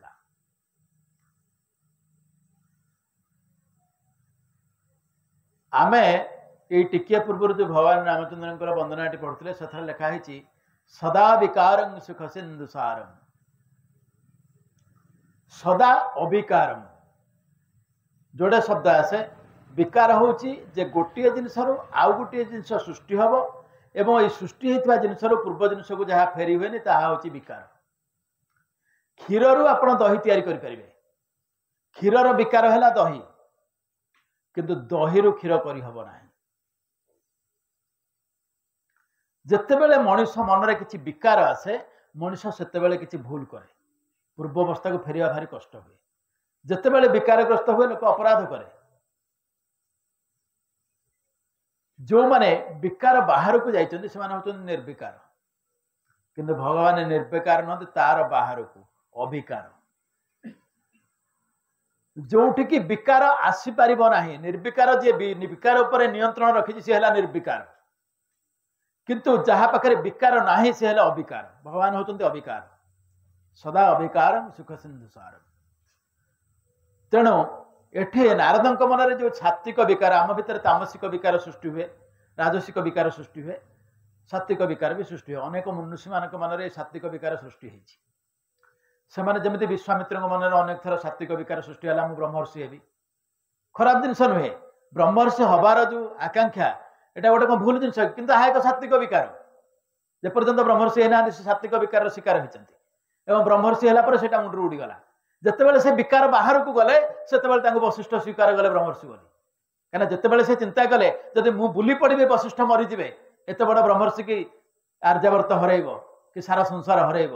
तेणु से विकार उपर माने जिणी गले विकार को नियंत्रण आसीगला से निर्विकार हेले। तेणु ये जो निर्विकार भगवान माने रावण कुंभकर्ण आसछन्ति भगवान अवतार ग्रहण करेंगे। नारदंकर कथा आम आलोचना करथिले। अप्सरा एवं कंदर्प को नारद प्रत्यावर्तन कर सारा पर तांको मनरे जो सात्विक जो सात्विक अहंकार सृष्टि है से जो सात्विक विकारग्रस्त सी हेले से भगवान शंकर पाखु गले। आमे जानिचे पूर्वर भगवान शंकर कंदर्प को भस्म कर देथिले। तेणु कंदर्प उपरे भगवान शंकर विजय प्राप्त थिला बोली समस्तंकर धारणा थिला। आदि नारद जिते भगवान शंकर पाखे पहुँचले सेठी कहले प्रभु आज आपणक दयारु से कहना निज इच्छा मु पारिछि बोली किंतु भगवान शंकर को कहले आपणक दयारु आपणकर ये अनुचर माने आपणकर सेवक आपणकर भक्त कंदर्प को पराभूत करिछि। जदिओ एठी से मिथ्या विनयर आश्रय नहीं किंतु मन भितर जो सात्विक विकार सृष्टि होती से निजक निवृत्त कर पारना सात्विक विकारग्रस्त होती। भगवान शंकर कहले नारद भल कथा तमें कंदर्प उपर विजय प्राप्त कल किंतु दयाकोरी ए कथा भगवान निकट में कहबनी। जमिति क्लास रे 2 जन पिला पढ़ुथिबे जड़े स्कॉलरशिप पाइलानी आउ जड़े पाइछि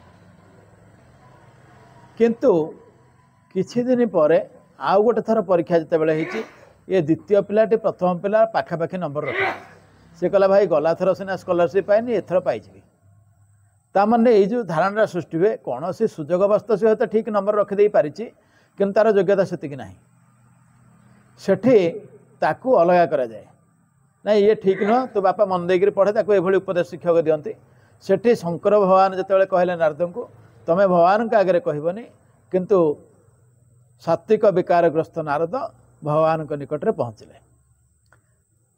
आवेग को निजे नियंत्रित कर न पारी भगवान के पाखे कहले प्रभु आपणक दयारु आपणकर दास आज कंदर्प उपर विजय प्राप्त करिछि। भगवान कहले नारद की कथा तमें कहूच कंदर्प गोटे कौन म तम भली साधक आगे तम भली ऋषि आगे कंदर्पर शक्ति बा केते तेणु तमें ताकू जिणीम एटा स्वाभाविक कथा एतरे किछि हबार नहीं। मु बहुत खुशी हेले जाओ आउ शुण मु ସବୁବେଳେ ଭକ୍ତମାନଙ୍କର ମଙ୍ଗଳ କରେ। ତେଣୁ ତମର କେମିତି ମଙ୍ଗଳ ହେବ ସେ ବ୍ୟବସ୍ଥା ମୁଁ କରୁଛି।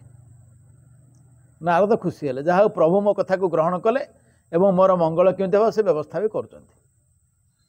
ତେଣୁ ଭଗବାନ ଯେତେବେଳେ ନାରଦଙ୍କୁ ଫେରେଇ ଦେଲେ, ଫେରେଇ ସାରିଲା ପରେ ଭଗବାନ କ'ଣ କଲେ, ତାଙ୍କର ମାୟାରେ ଆପଣଙ୍କର ଶୂନ୍ୟମଣ୍ଡଳରେ ଗୋଟେ ବିରାଟ ପୁର ସୃଷ୍ଟି କଲେ, ଗୋଟେ ରାଜବାଟୀ ତିଆରି କରିଦେଲେ। ସେ ରାଜବାଟୀ ଭିତରେ ଶିଳନିଧି ନାମରେ ଜଣେ ରଜା ଅଛନ୍ତି। ଏସବୁ ମାୟା, କିଛି ନାହିଁ, ସତ କୋଉଟା ନୁହେଁ, ଯାଦୁକରର ଯାଦୁ। ତାଙ୍କର ଗୋଟିଏ ଝିଅ, ତା ନାଁ ହେଉଛି ତ୍ରିପୁର ମୋହିନୀ, ଅତ୍ୟନ୍ତ ସୁନ୍ଦରୀ। ନାରଦ ଯେତେବେଳେ ଆସିଲେ, ସେ ତ ପୂର୍ବରୁ ସେ ନଗର ଦେଖିନଥିଲେ, ହଠାତ୍ ଭାବିଲେ ଗୋଟେ ଶୂନ୍ୟମଣ୍ଡଳରେ ଏଡ଼େ ସୁନ୍ଦର ରାଜନଗର କେଉଁଠୁ ଆସିଲା, ତା ଭିତରେ ପଶିଗଲେ, ମନ୍ତ୍ରମୁଗ୍ଧ ଭଳି ପଶିଗଲେ। ଭଗବାନ ଚାହୁଁଛନ୍ତି ଯାହା ହେବ ସେ ହେବା କଥା ହେବ, ପହଞ୍ଚିଗଲେ। ସେତେବେଳକୁ ଶିଳନିଧି ନାରଦଙ୍କୁ ସତ୍କାର କଲେ ଏବଂ କହିଲେ, ମୋ ଝିଅର ସ୍ୱୟଂବର ମୁଁ କରିବାକୁ ଚାହୁଁଛି, ଆଉ ମୋତେ କହିବ ମୋ ଝିଅ କେଉଁ ଭଳିଆ ସ୍ୱାମୀ ପ୍ରାପ୍ତ ହେବ। ନାରଦ ସେତେବେଳେ କହିଲେ ଠିକ୍ ଅଛି। ନାରଦ ସେଠି ଜ୍ୟୋତିଷ ପାଲଟି ଗଲେ, କାହିଁକିନା ଭଗବାନଙ୍କର ମାୟାଗ୍ରସ୍ତ ହେବା ପରେ ଲୋକର ନିଜେ ସବୁ ଭୁଲିଯାଏ। ନାରଦଙ୍କର ସେ ଅବସ୍ଥା ହେଲା। ଝିଅଟିର ହାତ ଦେଖିଲେ, ମିଛରେ, ହାତ ଦେଖିବା ପାଇଁ ନୁହେଁ, ହାତ ଦେଖିବା ପାଇଁ କେବଳ ସେ ହାତକୁ ସ୍ପର୍ଶ କରିବାର ଯେଉଁ ଲୋଭ, ଯିଏ କନ୍ଦର୍ପକୁ ଜିଣିଛି ବୋଲି ଟିକିଏ ପୂର୍ବରୁ କହୁଥିଲେ, ଅପ୍ସରାମାନଙ୍କର ସୌନ୍ଦର୍ଯ୍ୟ ତାଙ୍କ ପାଖରେ ପରାଭୂତ ହେଲା ବୋଲି କହିଥିଲେ, ସେ ଆଜି ସେ ଝିଅର ହାତ ଟିକେ ଧରିକରି ହାତ ଦେଖିଲେ, କହିଲେ ବୋଲେ ୟାର ହସ୍ତରେଖା ଯାହା କହୁଛି ଏ ଜଣେ ଅତି ସୁନ୍ଦର ସୁପୁରୁଷକୁ ବିବାହ କରିବ, ଅନେକ ଶକ୍ତିଶାଳୀ ପୁରୁଷକୁ ବିବାହ କରିବ, ଏମିତି ଗୁଡ଼ାଏ କଥା କହିଦେଇଗଲେ। ସବୁ ତ ମାୟା ଭଗବାନଙ୍କର। ଏପଟେ ସ୍ୱୟଂବର ହେବ, ଶୁଣିକିରି ଆସିଲେ, ଦୌଡ଼ିଲେ ଭଗବାନଙ୍କ ପାଖକୁ। ଭଗବାନଙ୍କୁ କହିଲେ ବୋଲେ ପ୍ରଭୁ, ଆପଣ ମୋତେ ଟିକିଏ ପୂର୍ବରୁ କହିଥିଲେ ମୋର ମଙ୍ଗଳ ବିଧାନ କରିବେ। ନା ହଁ କହିଛି, ସବୁବେଳେ ତୁମର ମଙ୍ଗଳ କରିବାକୁ ମୁଁ ପ୍ରସ୍ତୁତ ଅଛି। ନା ଗୋଟେ କାମ କରୁନାହାନ୍ତି, ନା କ'ଣ? ନା ଆପଣଙ୍କର ଯେଉଁ ହରି ରୂପ, ସମସ୍ତଙ୍କର ମନକୁ ହରଣ କଲା ଭଳି ଯେଉଁ ରୂପ, ସେ ରୂପଟି ମୋତେ ଦେଇଦିଅନ୍ତୁ, କିଛି ସମୟ ପାଇଁ ଦିଅନ୍ତୁ। କହିଲେ ଠିକ୍ ଅଛି, କି କଥା, ତମେ ଚାହିଁବ ମୁଁ ଦେବି ନାହିଁ, ମୋର ତମେ ଏତେ ବଡ଼ ଭକ୍ତ। ଦେଇଦେଲେ। ଯେହେତୁ ଏଇଠି ଶବ୍ଦର ଯେଉଁ ବ୍ୟବହାର, ହରି ବୋଲେ ମାଙ୍କଡ଼, ହରି ବୋଲେ ଭଗବାନଙ୍କ ହରିଙ୍କ ରୂପ, ଭଗବାନ ହରି। ତେଣୁ ମାଙ୍କଡ଼ରୁ ମୂର୍ତ୍ତି ପ୍ରାପ୍ତ ହୋଇ ନାରଦ ପ୍ରତ୍ୟାବର୍ତ୍ତନ କଲେ, ମୁହଁଟି ମାଙ୍କଡ଼ ଭଳିଆ ଦିଶୁଛି। ଆଚ୍ଛା, ଭଗବାନ ଶଙ୍କର ନାରଦ ଯେତେବେଳେ ତାଙ୍କ ପାଖରୁ ଯାଇଥିଲେ, ତାଙ୍କର ଦୁଇଟା ଅନୁଚରକୁ ନାରଦ ପଛେ ପଛେ ପଠେଇଥିଲେ, ବାବୁରେ ତମେ ତା ପଛେ ପଛେ ବୁଲୁଥିବ, ଇଏ ନାରଦର କ'ଣ ଭୁଲ ଭାଲ ହେଉଛି ଟିକେ ଦେଖିବ, ସେ କ'ଣ କରୁଛନ୍ତି। ସେ ଅନୁଚର ଦୁଇଟା ବୁଲୁଛନ୍ତି।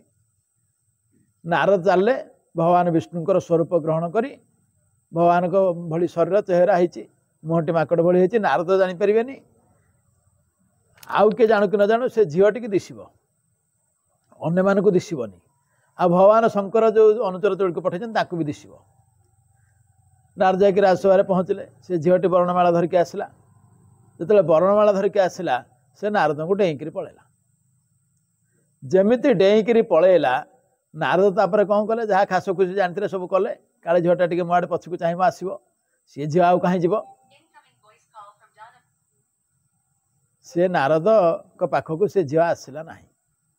ହଠାତ୍ ନାରଦ ଦେଖିଲେ ଭଗବାନ ବିଷ୍ଣୁ ସେଇ ଭିତରେ ଆବିର୍ଭାବ ହେଲେ, ପଛରେ ଲକ୍ଷ୍ମୀ ବସିଛନ୍ତି, ଗରୁଡ଼ ଉପରେ ଏଇ ଝିଅଟିକି ବସେଇଲେ, ଚାଲିଲେ, ପଳେଇଲେ, ଝିଅଟାକୁ ନେଇକି ପଳେଇଲେ।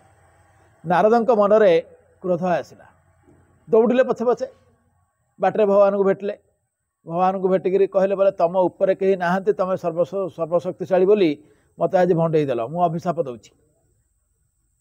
ଅଭିଶାପ କ'ଣ ନା, ତମ ସ୍ତ୍ରୀକି ଏମିତି ଜଣେ ନେଇଯିବ, ମୋର ଯେଉଁ ଅବସ୍ଥା ଆଜି ହେଇଛି, ତମେ ଏମିତି ବୁଲିବ, ସ୍ତ୍ରୀକି ଖୋଜିବ, କାନ୍ଦି କାନ୍ଦିକା ବୁଲିବ। ନାରଦ ଆଡ଼େ କ୍ରୋଧରେ ପାଗଳ ହେଇଗଲେ। ଭଗବାନ ହେଠୁ ତାଙ୍କୁ କହିଲେ ଦେଖ, କିଛି ସମୟ ପରେ ଭଗବାନ ତାଙ୍କର ମାୟା ଅନ୍ତର୍ହିତ କରାଇଦେଲେ। ସେ ଦେଖିଲେ କେବଳ ଭଗବାନ ଠିଆ ହେଇଛନ୍ତି, କେହି ନାହାନ୍ତି, ସେ ଝିଅ ଫିଅ କିଛି ନାହିଁ, ସେ ଶୂନ୍ୟମଣ୍ଡଳରେ ସେ ଯେଉଁ ରାଜବାଟୀ ଥିଲା କିଛି ବି ନାହିଁ। ନାରଦ ସେତେବେଳେ କହିଥିଲେ ଯେ ତମେ ମୋର ଅଭିଶାପ ପଛେ ବ୍ୟର୍ଥ ହେଇଯାଉ, ମୁଁ ଆପଣଙ୍କୁ ଭୁଲ ଅଭିଶାପ ଦେଲି। ଭଗବାନ କହିଲେ ନାଇଁ ନାଇଁ, ତମର ଅଭିଶାପ ମୁଁ ଗ୍ରହଣ କରୁଛି, ମୋର ବି ଦରକାର ଥିଲା ଏ ଅଭିଶାପଟା, ମୋର ବି କିଛି କାମ ଅଛି, ସେ କାମ କରିବା ପାଇଁ ଅଭିଶାପ ମୋର ଆବଶ୍ୟକତା ଅଛି, ତେଣୁ ମୁଁ ଯିବି। ଏବଂ ଶିବଙ୍କର ଯେଉଁ ଅନୁଚର ଦୁଇଟା ଥିଲେ, ସିଏ ଦୁଇଟା ନାରଦଙ୍କୁ ଅବଶ୍ୟ ପୂର୍ବରୁ କହିଛନ୍ତି ଆପଣ ଟିକେ ମୁହଁଟାକୁ ଯାଇକି ଦେଖୁନାହାନ୍ତି। ନାରଦ ଯେତେବେଳେ ମୁହଁ ଦେଖିଲେ ଜାଣିଲେ ମାଙ୍କଡ଼ ମୁହଁ, ସେତେବେଳେ ତାଙ୍କୁ ରାଗିକିରି କହିଲେ ଆରେ ତମ ଦୁଇଟା ଯଦି ଆଗରୁ ଜାଣିଥିଲ ମୋତେ କହିଲନି, ମୁଁ ଯେଉଁ ଅପଦସ୍ଥ ହେଲି ଏମିତି ବେଜିତି ହେଇନାହାନ୍ତି ରାଜସଭାରେ, ତମ ଦୁଇଟା ଅସୁର ହୁଅ। ତେଣୁ ସେ ଦୁଇଟା ଅନୁଚର ରାବଣ ଆଉ କୁମ୍ଭକର୍ଣ୍ଣ ହେଇଥିଲେ। ତେଣୁ ଏଇଭଳି ଭାବରେ ଅନେକ କାରଣ ଅଛି ରାମ ଅବତାର। ରାମ ଅବତାର ନୁହଁ, ରାମ ଅବତାର ହେଉଛି ରାବଣକୁ ଉଦ୍ଧାର କରିବା ପାଇଁ, କିନ୍ତୁ ରାବଣର ଅବତାର ଏଗୁଡ଼ା ସବୁ। ରାବଣ ଯେଉଁ ବିଭିନ୍ନ ପ୍ରକାର ଯୁଗରେ ଆସିଛି, ବିଭିନ୍ନ କଳ୍ପରେ ବିଭିନ୍ନ ସମୟରେ ଆସିଛି, ବିଭିନ୍ନ ରୂପରେ, ସେଗୁଡ଼ାକର କାରଣ ଏଗୁଡ଼ାକ।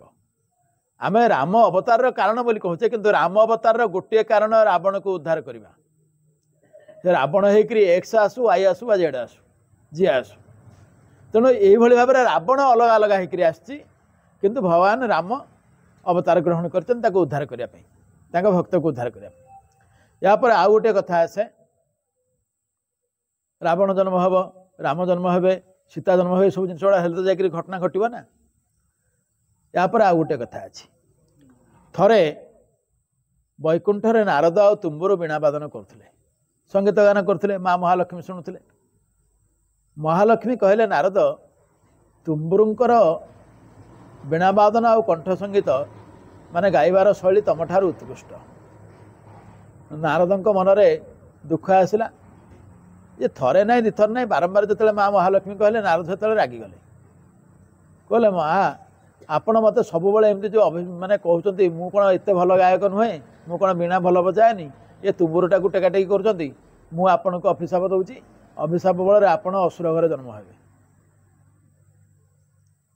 ମହାଲକ୍ଷ୍ମୀ କହିଲେ ହଉ ଠିକ୍। ତେଣୁ ମା ମହାଲକ୍ଷ୍ମୀ ଅସୁର ଘରେ ଜନ୍ମ ହେବେ। ତାପରେ ଆଲୋଚନା କରିବା। ଏପଟେ ଇଏ ରାବଣ ଜନ୍ମ ହେବା ତୁଟିଗଲା, ଇଏ ଅସୁର ଘରେ ଜନ୍ମ ହେବେ। ଅସୁର ଘରେ କେମିତି ଜନ୍ମ ହେବେ ଆମେ ତାପରେ ଆଲୋଚନା କରିବା।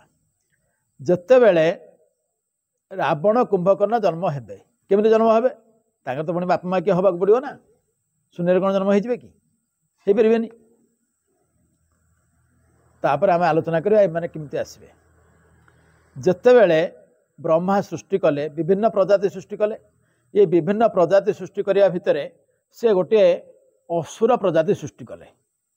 ଯେମିତି ଆମେ ଦେଖୁଛେ ଜର୍ସି ଗାଈ, ହରିୟାଣା ଗାଈ, ଆପଣଙ୍କର ବିଞ୍ଝାରପୁର ଗାଈ, ଦେଶୀ ଗାଈ, ବିଭିନ୍ନ ପ୍ରକାର ଗାଈ ଅଛନ୍ତି। ସେମିତି ଥରେ ବ୍ରହ୍ମା କ'ଣ କଲେ, ଅସୁର ପ୍ରଜାତି ସୃଷ୍ଟି କଲେ, ଯୋଡ଼ିଏ ଲୋକ ତିଆରି କଲେ ପ୍ରଥମେ। ଯେମିତି ଆମେ ଜାଣିଛେ ବ୍ରହ୍ମାଙ୍କର ମାନସ ପୁତ୍ର ତିଆରି କରିଥିଲେ ସନକ, ସନାତନ, ସନାତନ, ସନତ କୁମାରକୁ, ସେଭଳି ଅସୁର ପ୍ରଜାତିରୁ ଯୋଡ଼ିଏ ତିଆରି କଲେ। ଗୋଟିକ ନାଁ ହେଲା ହେତି, ଆଉ ଗୋଟିକ ନାଁ ହେଲା ପ୍ରହେତି।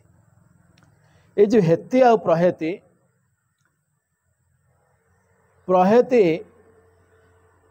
ବିବାହ କଲା, ତାର ଗୋଟେ ଛୁଆ ହେଲା, ତା ନାଁ ହେଉଛି ସୁକେଶ। এই ସୁକେଶ ବିବାହ କଲା, ତାର ଗୋଟିଏ ଛୁଆ ହେଲା, ତା ନାଁ ହେଲା ବିଦ୍ୟୁତ କେଶ। এই ବିଦ୍ୟୁତ କେଶର ତିନୋଟି ଛୁଆ ହେଲେ, ମାଳି, ସୁମାଳି, ମାଲ୍ୟବନ୍ତ। এই ଯେଉଁ ମାଳି, ସୁମାଳି, ମାଲ୍ୟବନ୍ତ, ଏମାନଙ୍କୁ ଲଙ୍କା ପ୍ରଦାନ କରାଯାଇଥିଲା, ତମେ ଏଇଠି ରହିବ, ତମ ସାମ୍ରାଜ୍ୟ ଏଇଟା। ଏମାନେ ଏଇଠି ରହିଲେ। ସେମାନେ ତାଙ୍କର ନିଜର ଯାହା ଦାୟିତ୍ୱ ତାହା ଭୁଲି ଅନ୍ୟ ରାଜ୍ୟ ଉପରେ ଆକ୍ରମଣ କଲେ, ଲୋକମାନଙ୍କୁ ହୀନସ୍ତାରେ ପକାଇଲେ, କାହାକୁ ବାଡ଼େଇଲେ, କାହାକୁ ମାରିଲେ। ଏତେ ତାଙ୍କର ଦୌରାତ୍ମ୍ୟ ବଢ଼ିଲା। ସେତେବେଳେ ଭଗବାନ କ'ଣ କଲେ ନା, ଇନ୍ଦ୍ରଙ୍କର ସାନ ଭାଇ ଉପେନ୍ଦ୍ର ରୂପରେ ଗୋଟିଏ ଅବତାର ଗ୍ରହଣ କଲେ।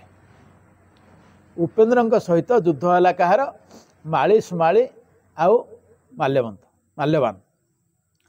ଏଇ ଯେଉଁ ଯୁଦ୍ଧ ହେଲା, ଏଇ ଯୁଦ୍ଧରେ 3 ଜଣ ଯାକ ହାରିଗଲେ ଅସୁର। ଇଏ 3 ଜଣ ହାରିବା ପରେ ଲୁଚିକିରି ପଳେଇଲେ। ଯେତେବେଳେ ଜଣେ ଲୋକ ମାଡ଼ ଖାଇକିରି ଡରିକି ଯିବ, ତା ଘରେ ଆଉ ରହିପାରିବ କି? ସେ ବାହାରକୁ ପଳେଇଲେ, ପାତାଳରେ ଯାଇକି ଲୁଚିକି ରହିଲେ। ପାତାଳରେ ରହିଲେ ମଧ୍ୟ ସେମାନେ କ'ଣ କରୁଥାନ୍ତି ନା, ମଝିରେ ମଝିରେ ଆସିକି ଦେଖୁଥାନ୍ତି ତାଙ୍କର ଏଇ ଯେଉଁ ଜାଗାଟିକି, ଲଙ୍କା ନଗରୀକି ମଝିରେ ମଝିରେ ଦେଖୁଥାନ୍ତି ଯେ ଆମ ଜାଗା ଖଣ୍ଡାକ ଅଛି ନା ନାହିଁ। ଯେମିତି କେଉଁଠି ଗୋଟିଏ ଲୋକ ସହରରେ ଜାଗା ଖଣ୍ଡେ କିଣିଦେଇଥିବ, ସେ କାଳେ କି ସେଠି କିଏ ଘର କରିଦେଲାଣି କି କିଏ ଦୋକାନ କଲାଣି ଦେଖିବା ପାଇଁ ମଝିରେ ମଝିରେ ଯାଏ। ଇଏ ସେମିତି 3ଟା ଯାକ ଆସିକି ଉଣ୍ଡିବେ ଯେ ଆମ ଜାଗାଟା କିଏ ଅଛି ନା ନେଲାଣି, ଏମିତି ଦେଖନ୍ତି। ଏ ଭିତରେ କ'ଣ ହେଇଛି, ଆଉ ଗୋଟେ ଘଟଣା ଘଟିଛି। ବ୍ରହ୍ମାଙ୍କର ଆଉ ଜଣେ ମାନସ ପୁତ୍ର ପୁଲସ୍ତ୍ୟ ମହର୍ଷି सुमेरु पर्वत उपर तपस्यारत थिले। सेतेबेले बानप्रस्थाश्रम ग्रहण कर अनेक रजा मध्य जाकर तपस्या करती। तृणबिंदु नामक जड़े रजा से सुमेरु पर्वत उपरकू सी गले तपस्या करने सांगे सेवा करने झील जाते स्वयंवरा। तेणु स्वयंवरा और तृणबंधु रहिले जो पुलस्त्य ऋषि आश्रम करके तपस्या कर पाखे रहिले। ये जो स्वयंवरा प्रतिदिन जाकर पुलस्त्य ऋषि आश्रम टी सफा सुतरा करती। स्वयंवरा आसती ता सहित अनेक ऋषि कुमारी और देवकुमारी एमाने आसिक से सुमेरु पर्वत उपर बुलाबुली करती से समय काटती जाती। ऋषि पुलस्त्यर तपस्या विघ्न है। सी कौन कले ना अभिशाप देले काली जी आसब जदि कहीं मोर तपस्या विघ्न करने जे कहीं आसब से गर्भवती हो माने कथा हूँ मन धारणा था ये अभिशाप शुणिले कौन झील एटिक आसबेनि। पुओ पिला तो गर्भवती हबार संभावना ना तेणु झील पिला कहीं आसबेनि मो प्रार्थनार व्याघात सृष्टि हेनी यही उद्देश्य कहीदे। जिते अभिशापटी देते स्वयंवरा एक जानी ना कहीं अभिशाप स्वयंवरा अभिप्रेत नाला अन्य माने कहीं आसिक व्याघात न कर सी तो ये सबुदिन सेवा करुच्ची तेणु ये कथा किसी नाला किंतु स्वयंवरा जिते परदिन प्रभात जाकर से घरद्वार सफासफी कले स्वयंवरांकर अनुभव आसला भीतर किसी गोटे परिवर्तन हो बापा पाखे पहुँचले एवं बापा को पचारे बापा मत कहीं मो शरीर टे केमती केमती लगुच। बापा देखिले स्वयंवरार शरीर टे पांडुर वर्ण धारण कलानी। सी हेतु ध्यानस्थ हेले जेहेतु जड़े साधक एवं पुलस्त्य को सी गुरु बोली ग्रहण करठी सी जानिले जे मोर झील गर्भवती होती ध्यान बल जानीगले जे पुलस्त्य ये गोटे अभिशाप देते से अभिशाप मो झील जापारे से अंचल भितर प्रवेश करगला। तेणु सी जाई पुलस्त्य को जदि गुरु भली मानुले कहले देखंतु एठी आउ कहीं नाहंती पुरुष आपण अछंती मु जणे अछि मो कन्या गर्भवती होउची तेणु कन्या पिता हिसाब से मो बदनामर शिकार हेबी आपण मते उद्धार करंतु। सेठी पुलस्त्य विवाह कले क्या स्वयंवरा। तेणु स्वयंवरा गर्भर जन्म हेले किसे विश्रवा। जेहेतु वेद सब श्रवण करते पुलस्त्य सब वेद गान करती ताकू शुणी शुणी जन्म होता ना है विश्रवा। यही जो विश्रवा ऋषि विवाह कले क्या ना भरद्वाजंकर कन्या इलाबिला। केते जगह ना इडाबिडा लिखाई के जगह इलाबिला किंतु शास्त्र सम्मत। तांको गर्भर जन्म हेले कुबेर एवं विश्रवा जिते बेले जन्म होती विश्रवा को सेते बेले ब्रह्मा कले देखे बापा ये जो जगटा तो बर्तमान फांका अच्छी लंका नगरी से आगुरी जो असुरार थे क्यों काणे मार खाई पलैंती ये जगह तुम रह एवं विश्वकर्मा को निर्देश देते जी जहाँ आवश्यकतार रिनोवेशन करा पड़ा से सजाड़ देखिए तार पुनर्विन्यास कले और लंका नगर विश्रवा रहिले। विश्रवा तो तपस्यारत थे तेणु पुओ कुबेर कहले बापा तू भी तपस्या करे। कुबेर भी तपस्या कला। ब्रह्मा संतुष्ट होकर पुष्पक विमान देले खुशी होकर देले कहीं पुलस्त्यर पुओ है विश्रवा नाती ये नातीर पुओ अणनाती स्वाभाविक भाव टे स्नेह रेणु पुष्प विमान देले। पुष्प विमान नहीं कुबेर तार से बुलाबुली कला कि भगवान से सब आराधना करके रोता है। एमती किसी दिन पलैला ये जो तीन जन जाक माड़ खाई थे पाताल ये दिन देखा आसिले अरे आम घर द्वार ठीक अच्छी ना नाई आसिक देखला बेलू देखिले आउ गोटे लोक किए रोचे बुझिले किए से ना विश्रवा ऋषि पुओ कुबेर बर्तमान लंकार अच्छी। तेणु एमाने चिंता कले कि आम जगटा सी नहीं गला ताले कौन करवा सांग होकर तीन जन फेरिले पाताल बस विचार विमर्श चलला। ये जो विचार विमर्श चलला से विचार पर से स्थिर कले माल्यवान झील निकोषा से बहुत सुंदर। समस्त धारणा जे असुर माने असुंदर होते कि विकटाल स्वरूपर अधिकारी नहीं ता नुहे सेमती किसी ना। असुर भितर भी अनेक सुंदर लोक थे आपणकर बलि राजा नमुची राजा प्रहलाद एम तो पुणी असुर ना एम तो बहुत सुंदर देखापी प्रहलाद विष्णु भली तार शरीर। तेणु असुर माने समस्त असुंदरता नुहे जी इंद्रिय मान द्वारा नियंत्रित सी है असुर सीधा भाषा। तेणु निकोषा को माने प्रथम कर देखु कौटी बापा झील को बुझेब तू जाइकिरी विश्रवा फसैकिरी तो गर्भर जो संतान सृष्टि हम सी लंकार दाबीदार हम क्या बर्तमान लंकाटा कुबेर नहीं गला तेणु कुबेर जी भाई हम से लंकार मालिक हम तार भाग रही तेणु आम लंका आम फेरिकी पाइबा यही जो कथाटा कहीदे निकषा गला विश्रवा जाकर सेवा कला एक निकषा देखा सुंदर तापर जिते विश्रवा सेवा कला विश्रम बहुत संतुष्ट हो गले पचारे माँ तुम कौन दरकार तुम किए कौन चाहूच कह ये सेठू कहला मु आपणकर औरसजात संतान चाहूँगी माने आपण को स्वामी स्वरूप ग्रहण करने को चाहूनी रावण मैंने बुलवा बेले देखिले पुष्पक विमान रे कुबेर जाऊँगी कुबेर मान गोटे बहुत बड़ बयस कुबेर गला बेले निकषा चिन्ह देला रावण को बोले बाबा रे ये हूँ तोर बड़ भाई तार देखे केड़े बड़ कारटे अच्छी ये देखला बोला हाँ केड़े बढ़िया जानटे अच्छी पचारा बो सी कौन घटना ना रे ताको ब्रह्मा देइचंती ना ताहले मु जदि ब्रह्मा को कहे मत भी देवे कौन तो गोटे ना एमती कौन ब्रह्मा को कहीदे देदेवे कि तते तपस्या कर पड़ो तपस्या करा पड़ो तो कहीदे रावण तपस्या कला रावण कुंभकर्ण विभीषण सुपर्णखा समस्ते तपस्या कर 5 वर्ष गला ब्रह्मा आसिले पाखे पहुँचले बोले बापा बर मागे ये कहला बोला मोर बर दरकार अमर बर मरबिनी आग बर दब यहीटा हाँ कला बाकी तापर बर कथा कह ब्रह्मा कहले से शक्ति मो पाखे ना अमर बर दे पारिनी तेणु आउ कौन कहूँ कह ना मोर आउ किसी दरकार ना ब्रह्मा फेरी गले तापर पुणी रावण तपस्या कला तापर जो तपस्या कला प्रति 1000 वर्ष पर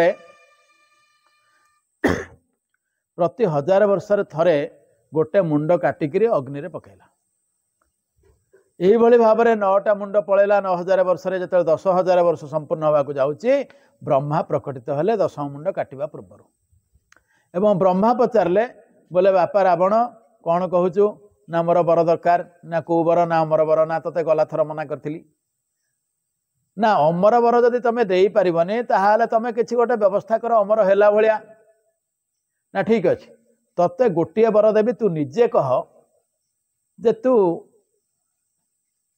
कहा हाथ में मरबू तो निज तरफ तू कह माने कहीं ते मारी पारे से ना कह एवं क्या द्वारा मरबू से कथा भी कह ताहले मुझे ते बर देदेवी रावण हिसाब करी कहला मांकड़ा और मनीष गुड़ाक आम खियापिया करूँ आम असुर दल तेणु डर ना बोला जदि मरबी मांकड़ा और मनीष हाथ में मरबी आउ क्या हाथ में मरबी माने तार हृदबोध होती मोर किसी करें ना तेणु मागेदेला जदि मारे ना नरबानर हाथ में मरबी आउ क्या हाथ में मरबी तेणु मोर मरबार ना माकड़ मनीष को मत मारिपारे तेणु केवे मरबार ना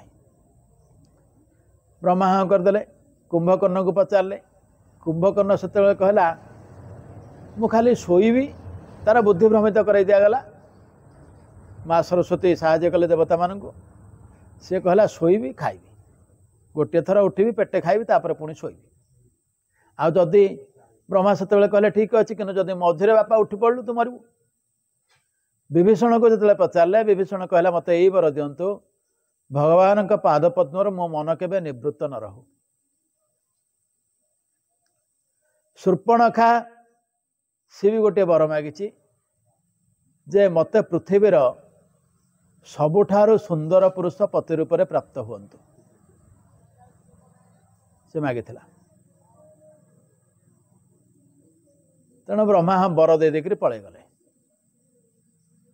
तापरे रावण जिते बर प्राप्त होगला तार शक्ति वृद्धि है सी लंकार आसिक माँ ताको बतई लगी सब कुशिक्षा देती माँ कुशिक्षा दे चलती जदि ताकू बतई था तू भल माने तपस्या करे भल वर मागू भगवान पादपर के भक्ति मिल से मागी था अलग कथा से मागिला शक्ति मागिला अमर हवा मागिला यू कथा मागिला तापर निकषा देखला जो मोर पुओ शक्तिशाली होगला ता बापा ताकू जहाँ बतई सी कहला रावण को वर्तमान समय होगला लंका तू दखल कर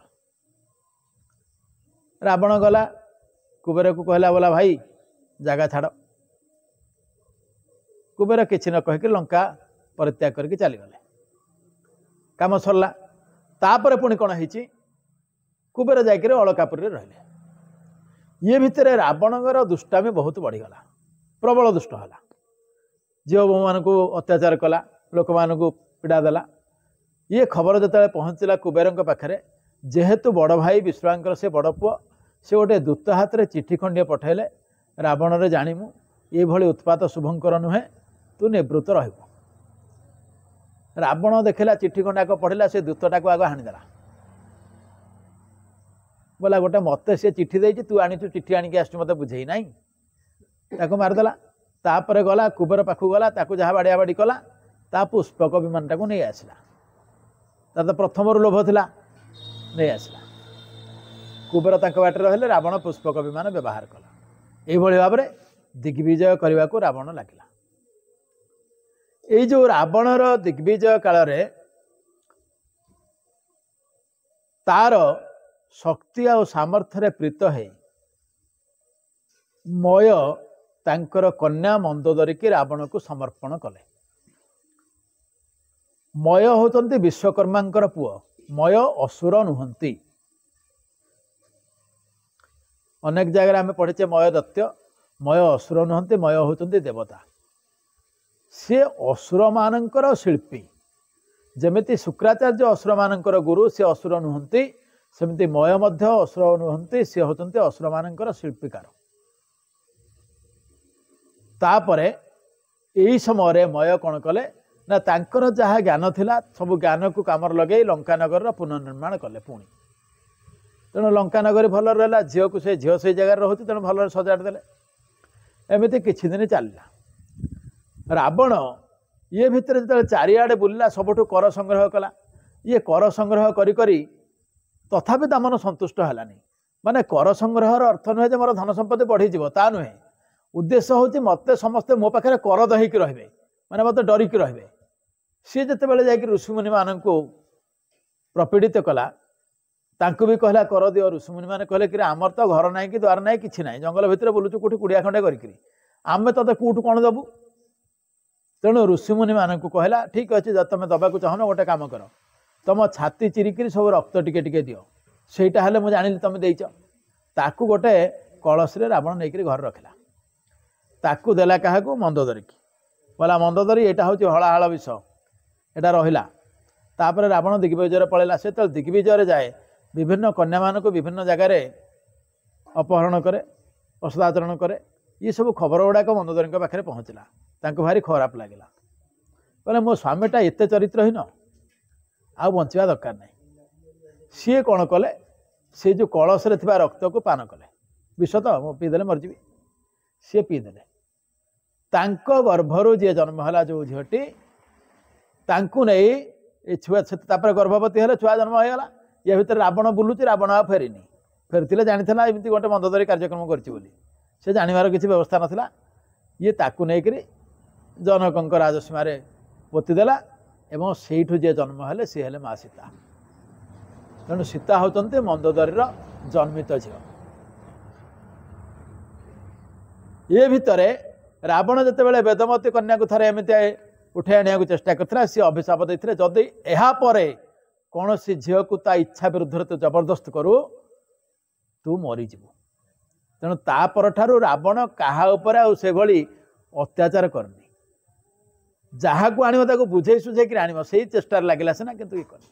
तापर रावण दिग्विजय चलला। ये भितर माँ सीता जन्म होगा।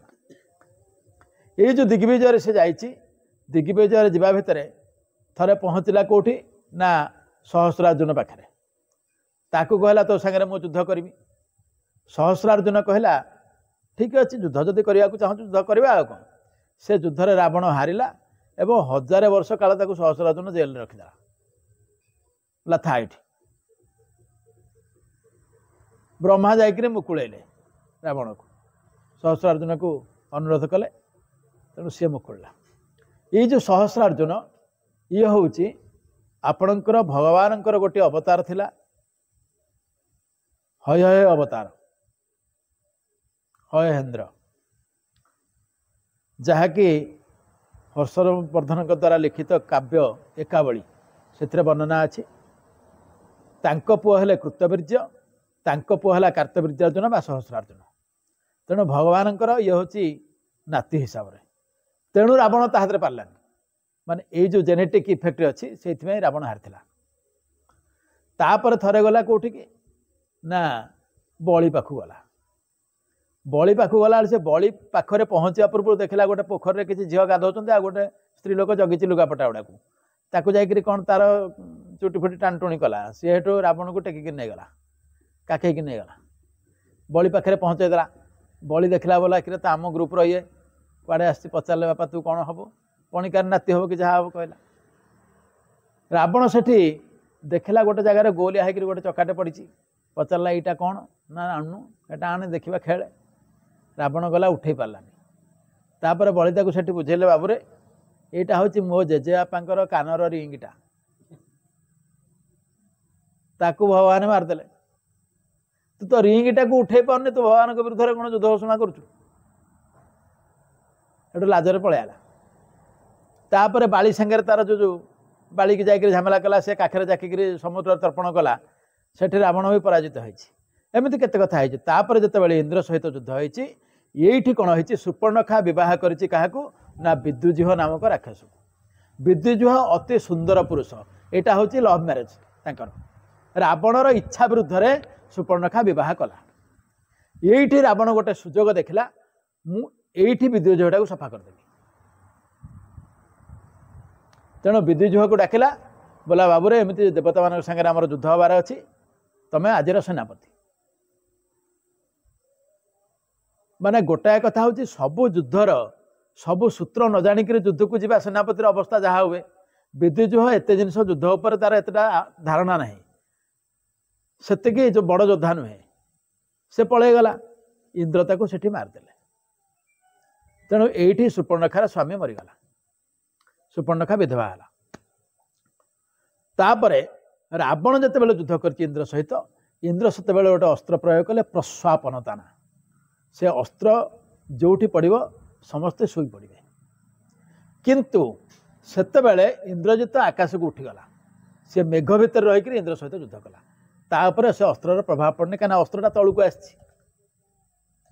सी खसीगला सी इंद्र को बांधिला तेणु ना है इंद्रजित आगुरी था ना मेघनाथ किंतु ए भितर सुपर्णखार स्वामीर काम सरीगला तापर मैंने आसिले लंकानगर जमी रहा कथा रहिले यही भाव में जितेबाला देवता माने रावण द्वारा प्रपीड़ित हेले समग्र विश्व ब्रह्मांड जितेबाला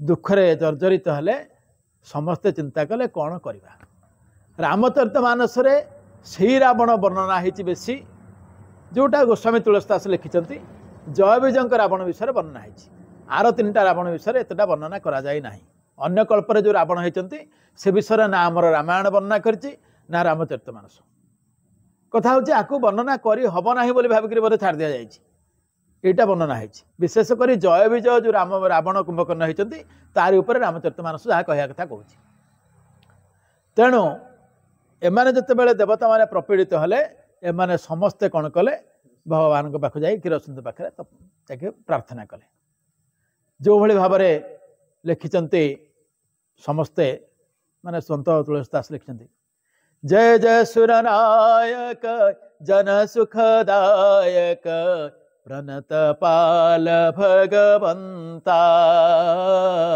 प्रणत पाल भगवंता गोद्दि जहितकारी जय सुरारी सिंधु सुता प्रिय कांता सिंधु सुता प्रिय कांता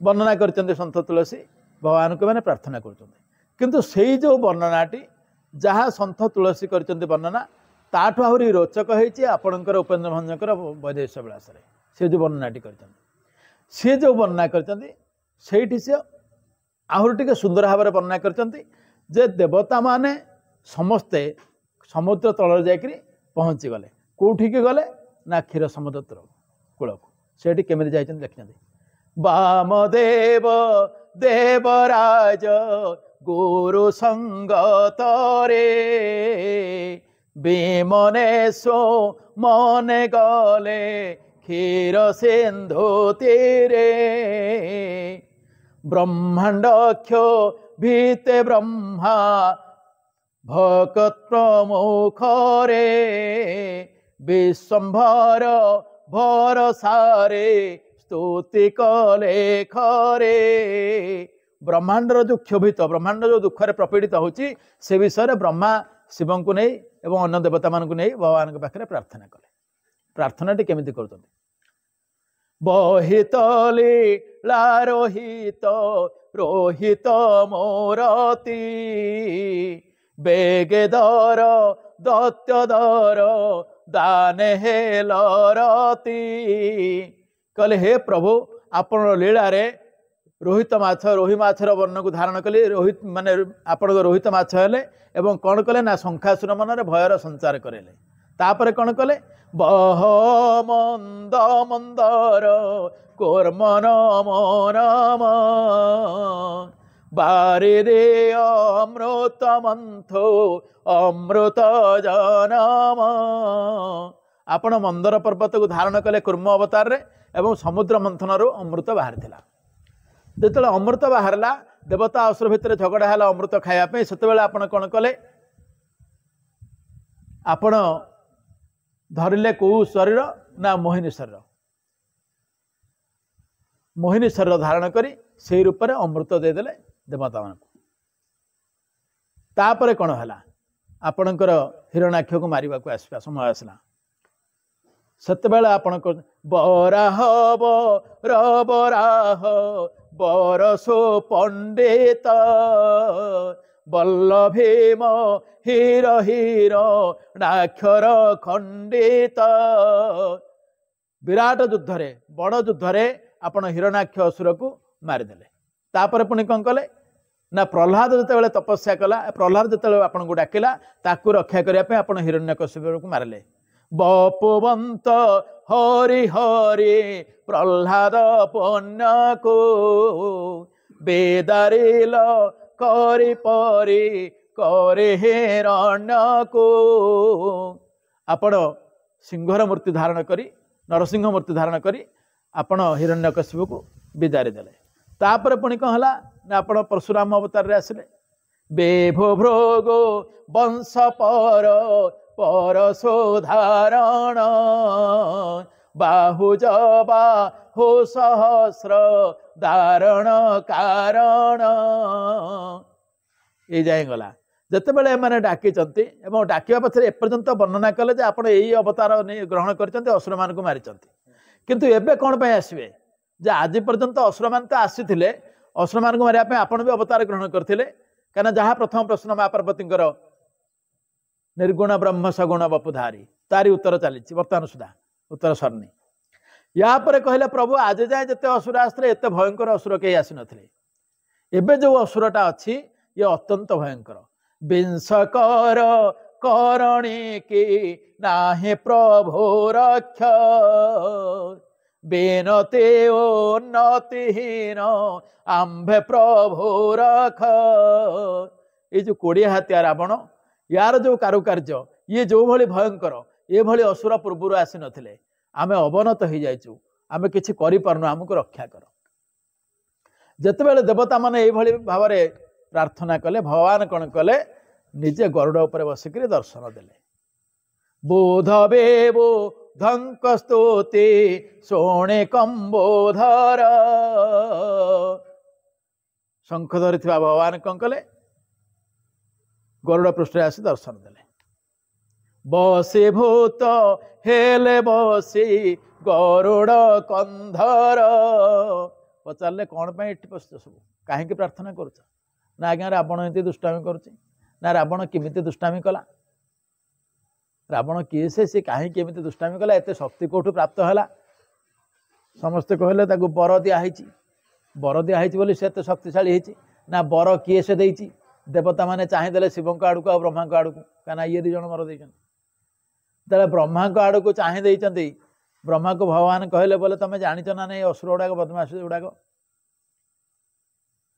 बोइले बर बर देय काहे पाए बेभारे संसार भार दत्ते जान नाही ये जो श्रेष्ठ बर तुम असुर को प्रदान करदेल तुम कौन जाच असुरटा बदमाशटा संसार क्षति कर जान नथिल सेतेबेले ଯେତେବେଳେ ଏ କଥା ପଚାରିଲେ ବ୍ରହ୍ମାଙ୍କ ମୁହଁକୁ ଚାହିଁକରି ବ୍ରହ୍ମାଙ୍କ ମୁହଁଟି ଶୁଖିଗଲା।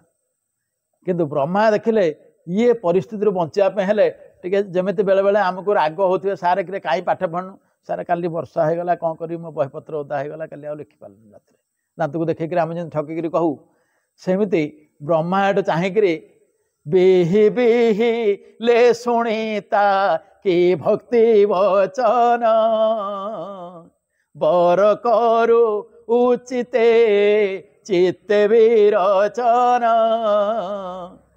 ବିହି ବିହିଲେ ଶୁଣିତା କି ଭକ୍ତି ବଚନ, ଅତି ଭକ୍ତିର ସହିତ ବ୍ରହ୍ମା କହିଲେ ବୋଲେ ପ୍ରଭୁ ମୁଁ ଯେଉଁ ବର ଦେଇନି ବହୁତ ଭାବିଚିନ୍ତି କରି ଜାଣିଲି ଏ ବରଟା ଦେବା ଉଚିତ ଥିଲା। କିରେ ଗୋଟେ ବର ଦେଇଛ ଯେ ସେ ବାଳୁଙ୍ଗାମି କରୁଛି, ସେଥିରେ କହୁଛ ଏଇଟା ଉଚିତ ଥିଲା।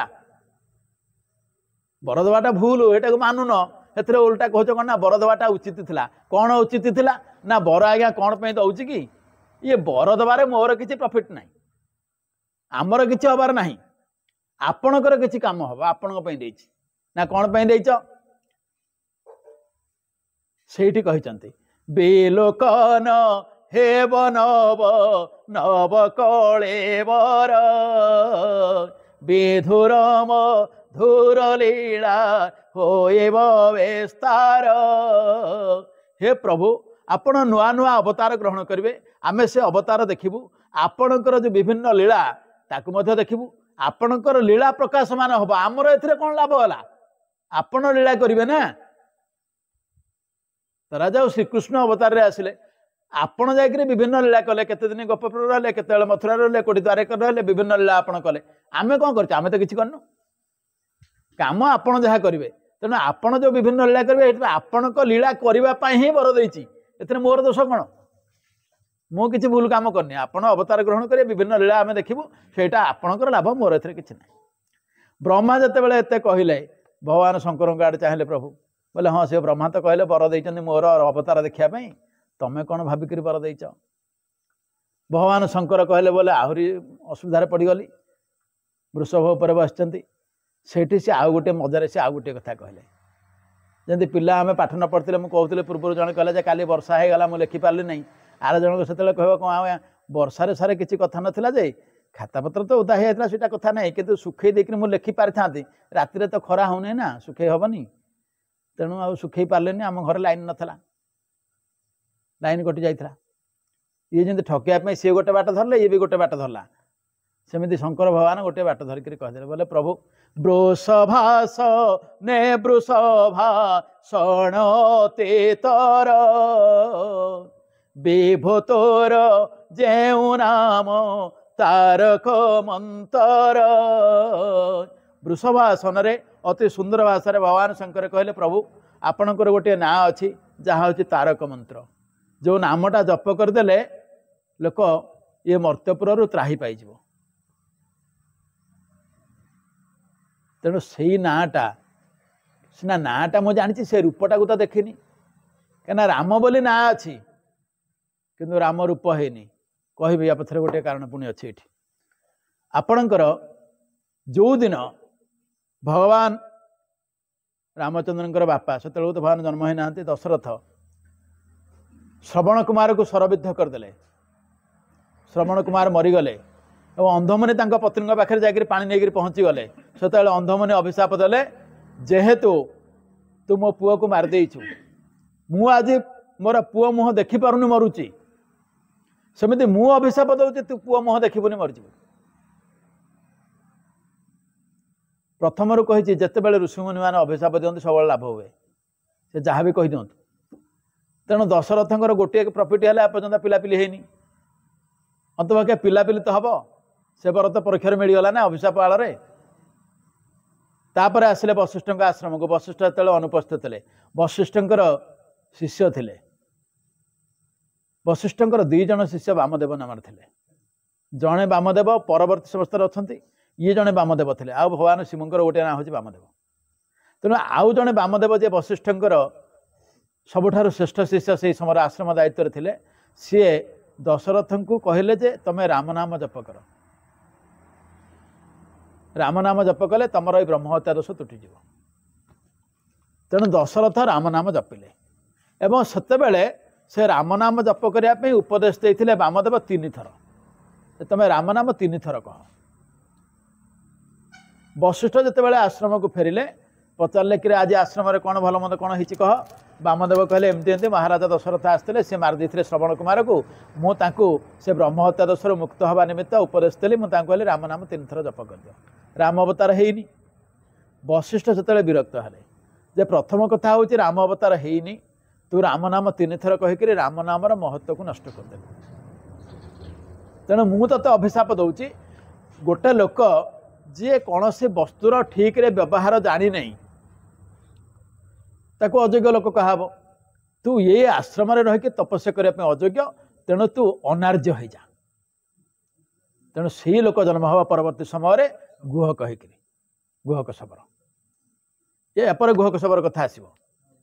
तेणु यही जगार भगवान शंकर जितेबाला कहते जे आपणकर जो नाटा आपण माने जन्म है ना एपर्यंत एतक दशरथ बर्तमान खसीगले माने दशरथ वर प्राप्त हो सारे पुओ हम जेहेतु अभिशापटा वर हो जाए ना राम नाम शब्द आसीगला मर्त्य को पलि आसला। तेणु से कहते जो नाटा तोर तारक मंत्र जहाँ जो दशरथ त्राण हो गले मु बर्तमान कहूँ अच्छी बोधे पानी तेणु से जो जगार शंकर कहीदेले जे से जो राम मूर्ति बही से ही मूर्तिर 30 कोटि जीत बांछा पोरु हे पुरुष तम मो भावित कहले से जो कोटि कंदर्प जना रूप राम रूप आपण से अवतार ग्रहण करंतु से रूपटा को मु देखिया पे भाबिकरी वर देछि। ब्रह्मा कहले आपणकर लीला देखिया पे वर देछि। ये कहले जो नाटारे आपणकर कोटि कंदर्प जना रूप एवं से नाटा समस्त में तारक मंत्र से रूपटा मु देखिया पे ये करिछि। जितेबाला कहीदेले तापर पुणी भगवान शंकर कहते आहरी गोटे कथा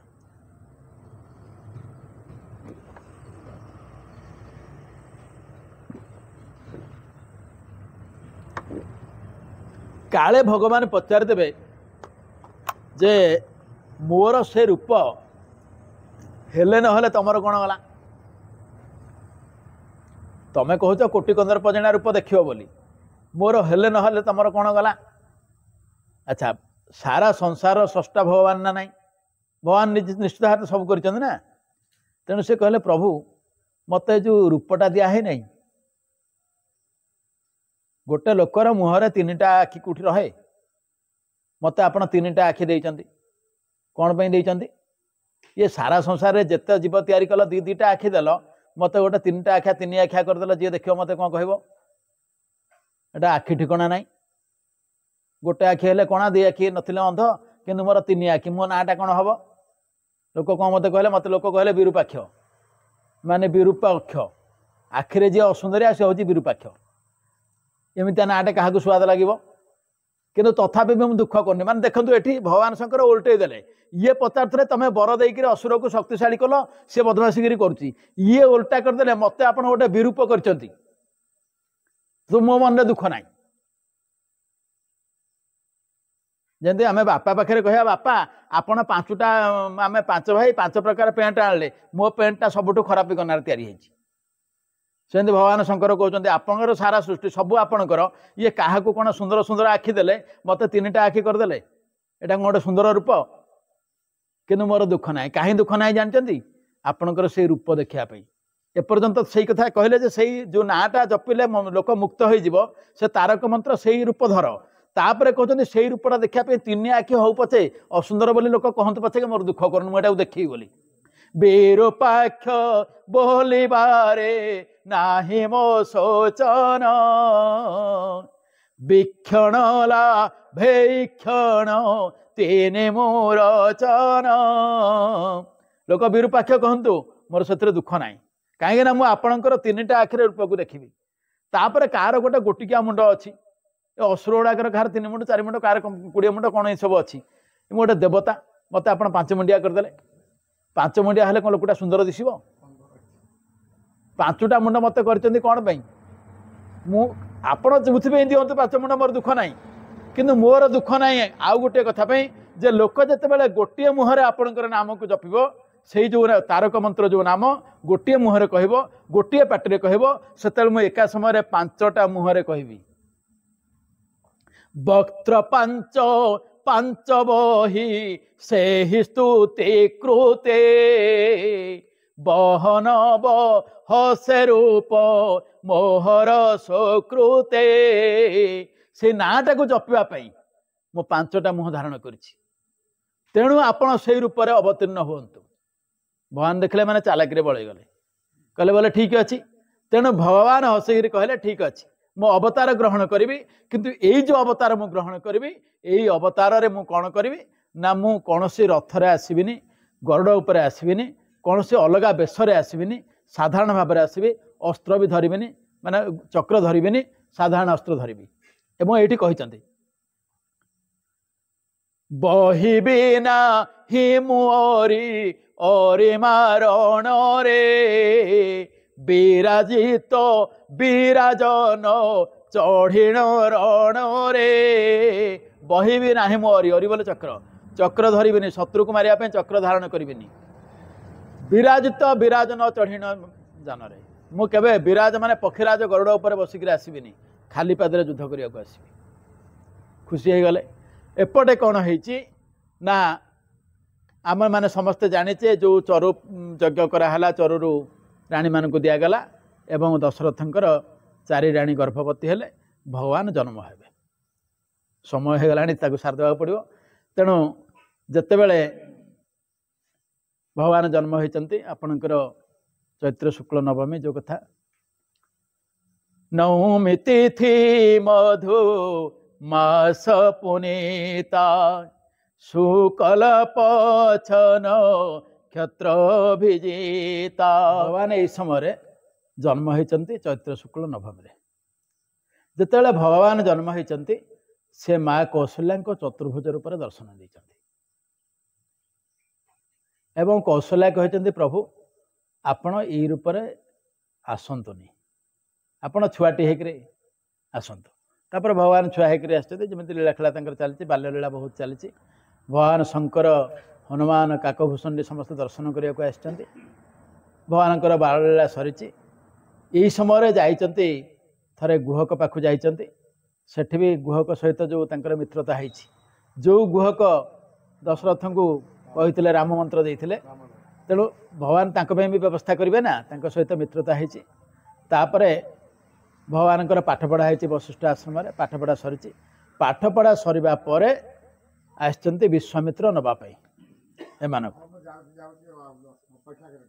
तेणु विश्वामित्र जिते बड़े आसिले जे मत तमें पुओ दिटाक दियो मुझी मोर सिद्धाश्रम मोर जोटा से सिद्धवन असुर असुरणी किसी दुष्टामी कर मारे दशरथ छाड़ू नथिले किंतु सेतेबेले वशिष्ठ कहले तमें छाड़ी दियो कहीं विश्वामित्र अनेक गुप्त विद्यार अधिकारी से विद्या गुड़ाक आपण पुओ मैंने प्राप्त हे गोटे कथा हूँ जितेबेले भगवान अवतार ग्रहण करके आसती साधारण मनीष भाई शिष्य होगा पड़े भगवान श्रीकृष्ण भी शिष्य होती भगवान राम शिष्य हे तेणु बर्तमान विश्वामित्र पाखु किसी विद्या शिखबार अच्छी से मूल कम किंतु वशिष्ठंकर ता भीतर उद्देश्य हूँ जे ये सीता विवाह करंतु अहल्या उद्धार हो गोटा बाकी अच्छी ना सब कम गुड़ाक तेणु किंतु या भीतर गोटे कथा है थर भगवान शंकर देखा आसते भगवान शंकर विभिन्न समय विभिन्न रूप में आसते आसिले बाबाजी होकर पलि आसिले माँ कौशल्या नहीं रामचंद्र को देखईदे और देखिक बोले मो पुआर हाथ देखी टे भलमंद कह से सब भलमंद कथा कही कही चलले किंतु जितेबले कौशल्या पचारदे मो पुओ केबे रजा हे से भगवान रामचंद्र कांदिले रड़ी करी कांदिले कथा हूँ रामचंद्र से भगवान शंकर को कहले प्रभु ये अटकी जाओ से कथाटा मो बो को कहनी कहीं मु रजा हबार जो विघ्न यदि एबेठू सी जानीदेव सब असुविधा हो ना तेणु आपड़ से बंद करदे कि आपण जगार जातु तापर भगवान शंकर फेरी ये गोटे बढ़िया रोचक घटना समय सरीगला आलोचना करनी तापर एमाने जाइंट ताड़का को भी मारी सुबाहु मारीच को जो तो सर पेलीदे सी आसिक पड़ला एपटे समुद्र कूल रहा तापर जाइचंती जनकनंदिनी सीता पाखु माने आपणकर जनकपुर को जाइचंती अहल्या उद्धार करचंती जनकपुर को जाइचंती आसंता काली आपणकर माँ सीतांकर विवाह हम तेणु ये सब जिनस कालिक रहा आज ये आम बाणी की विराम दबा।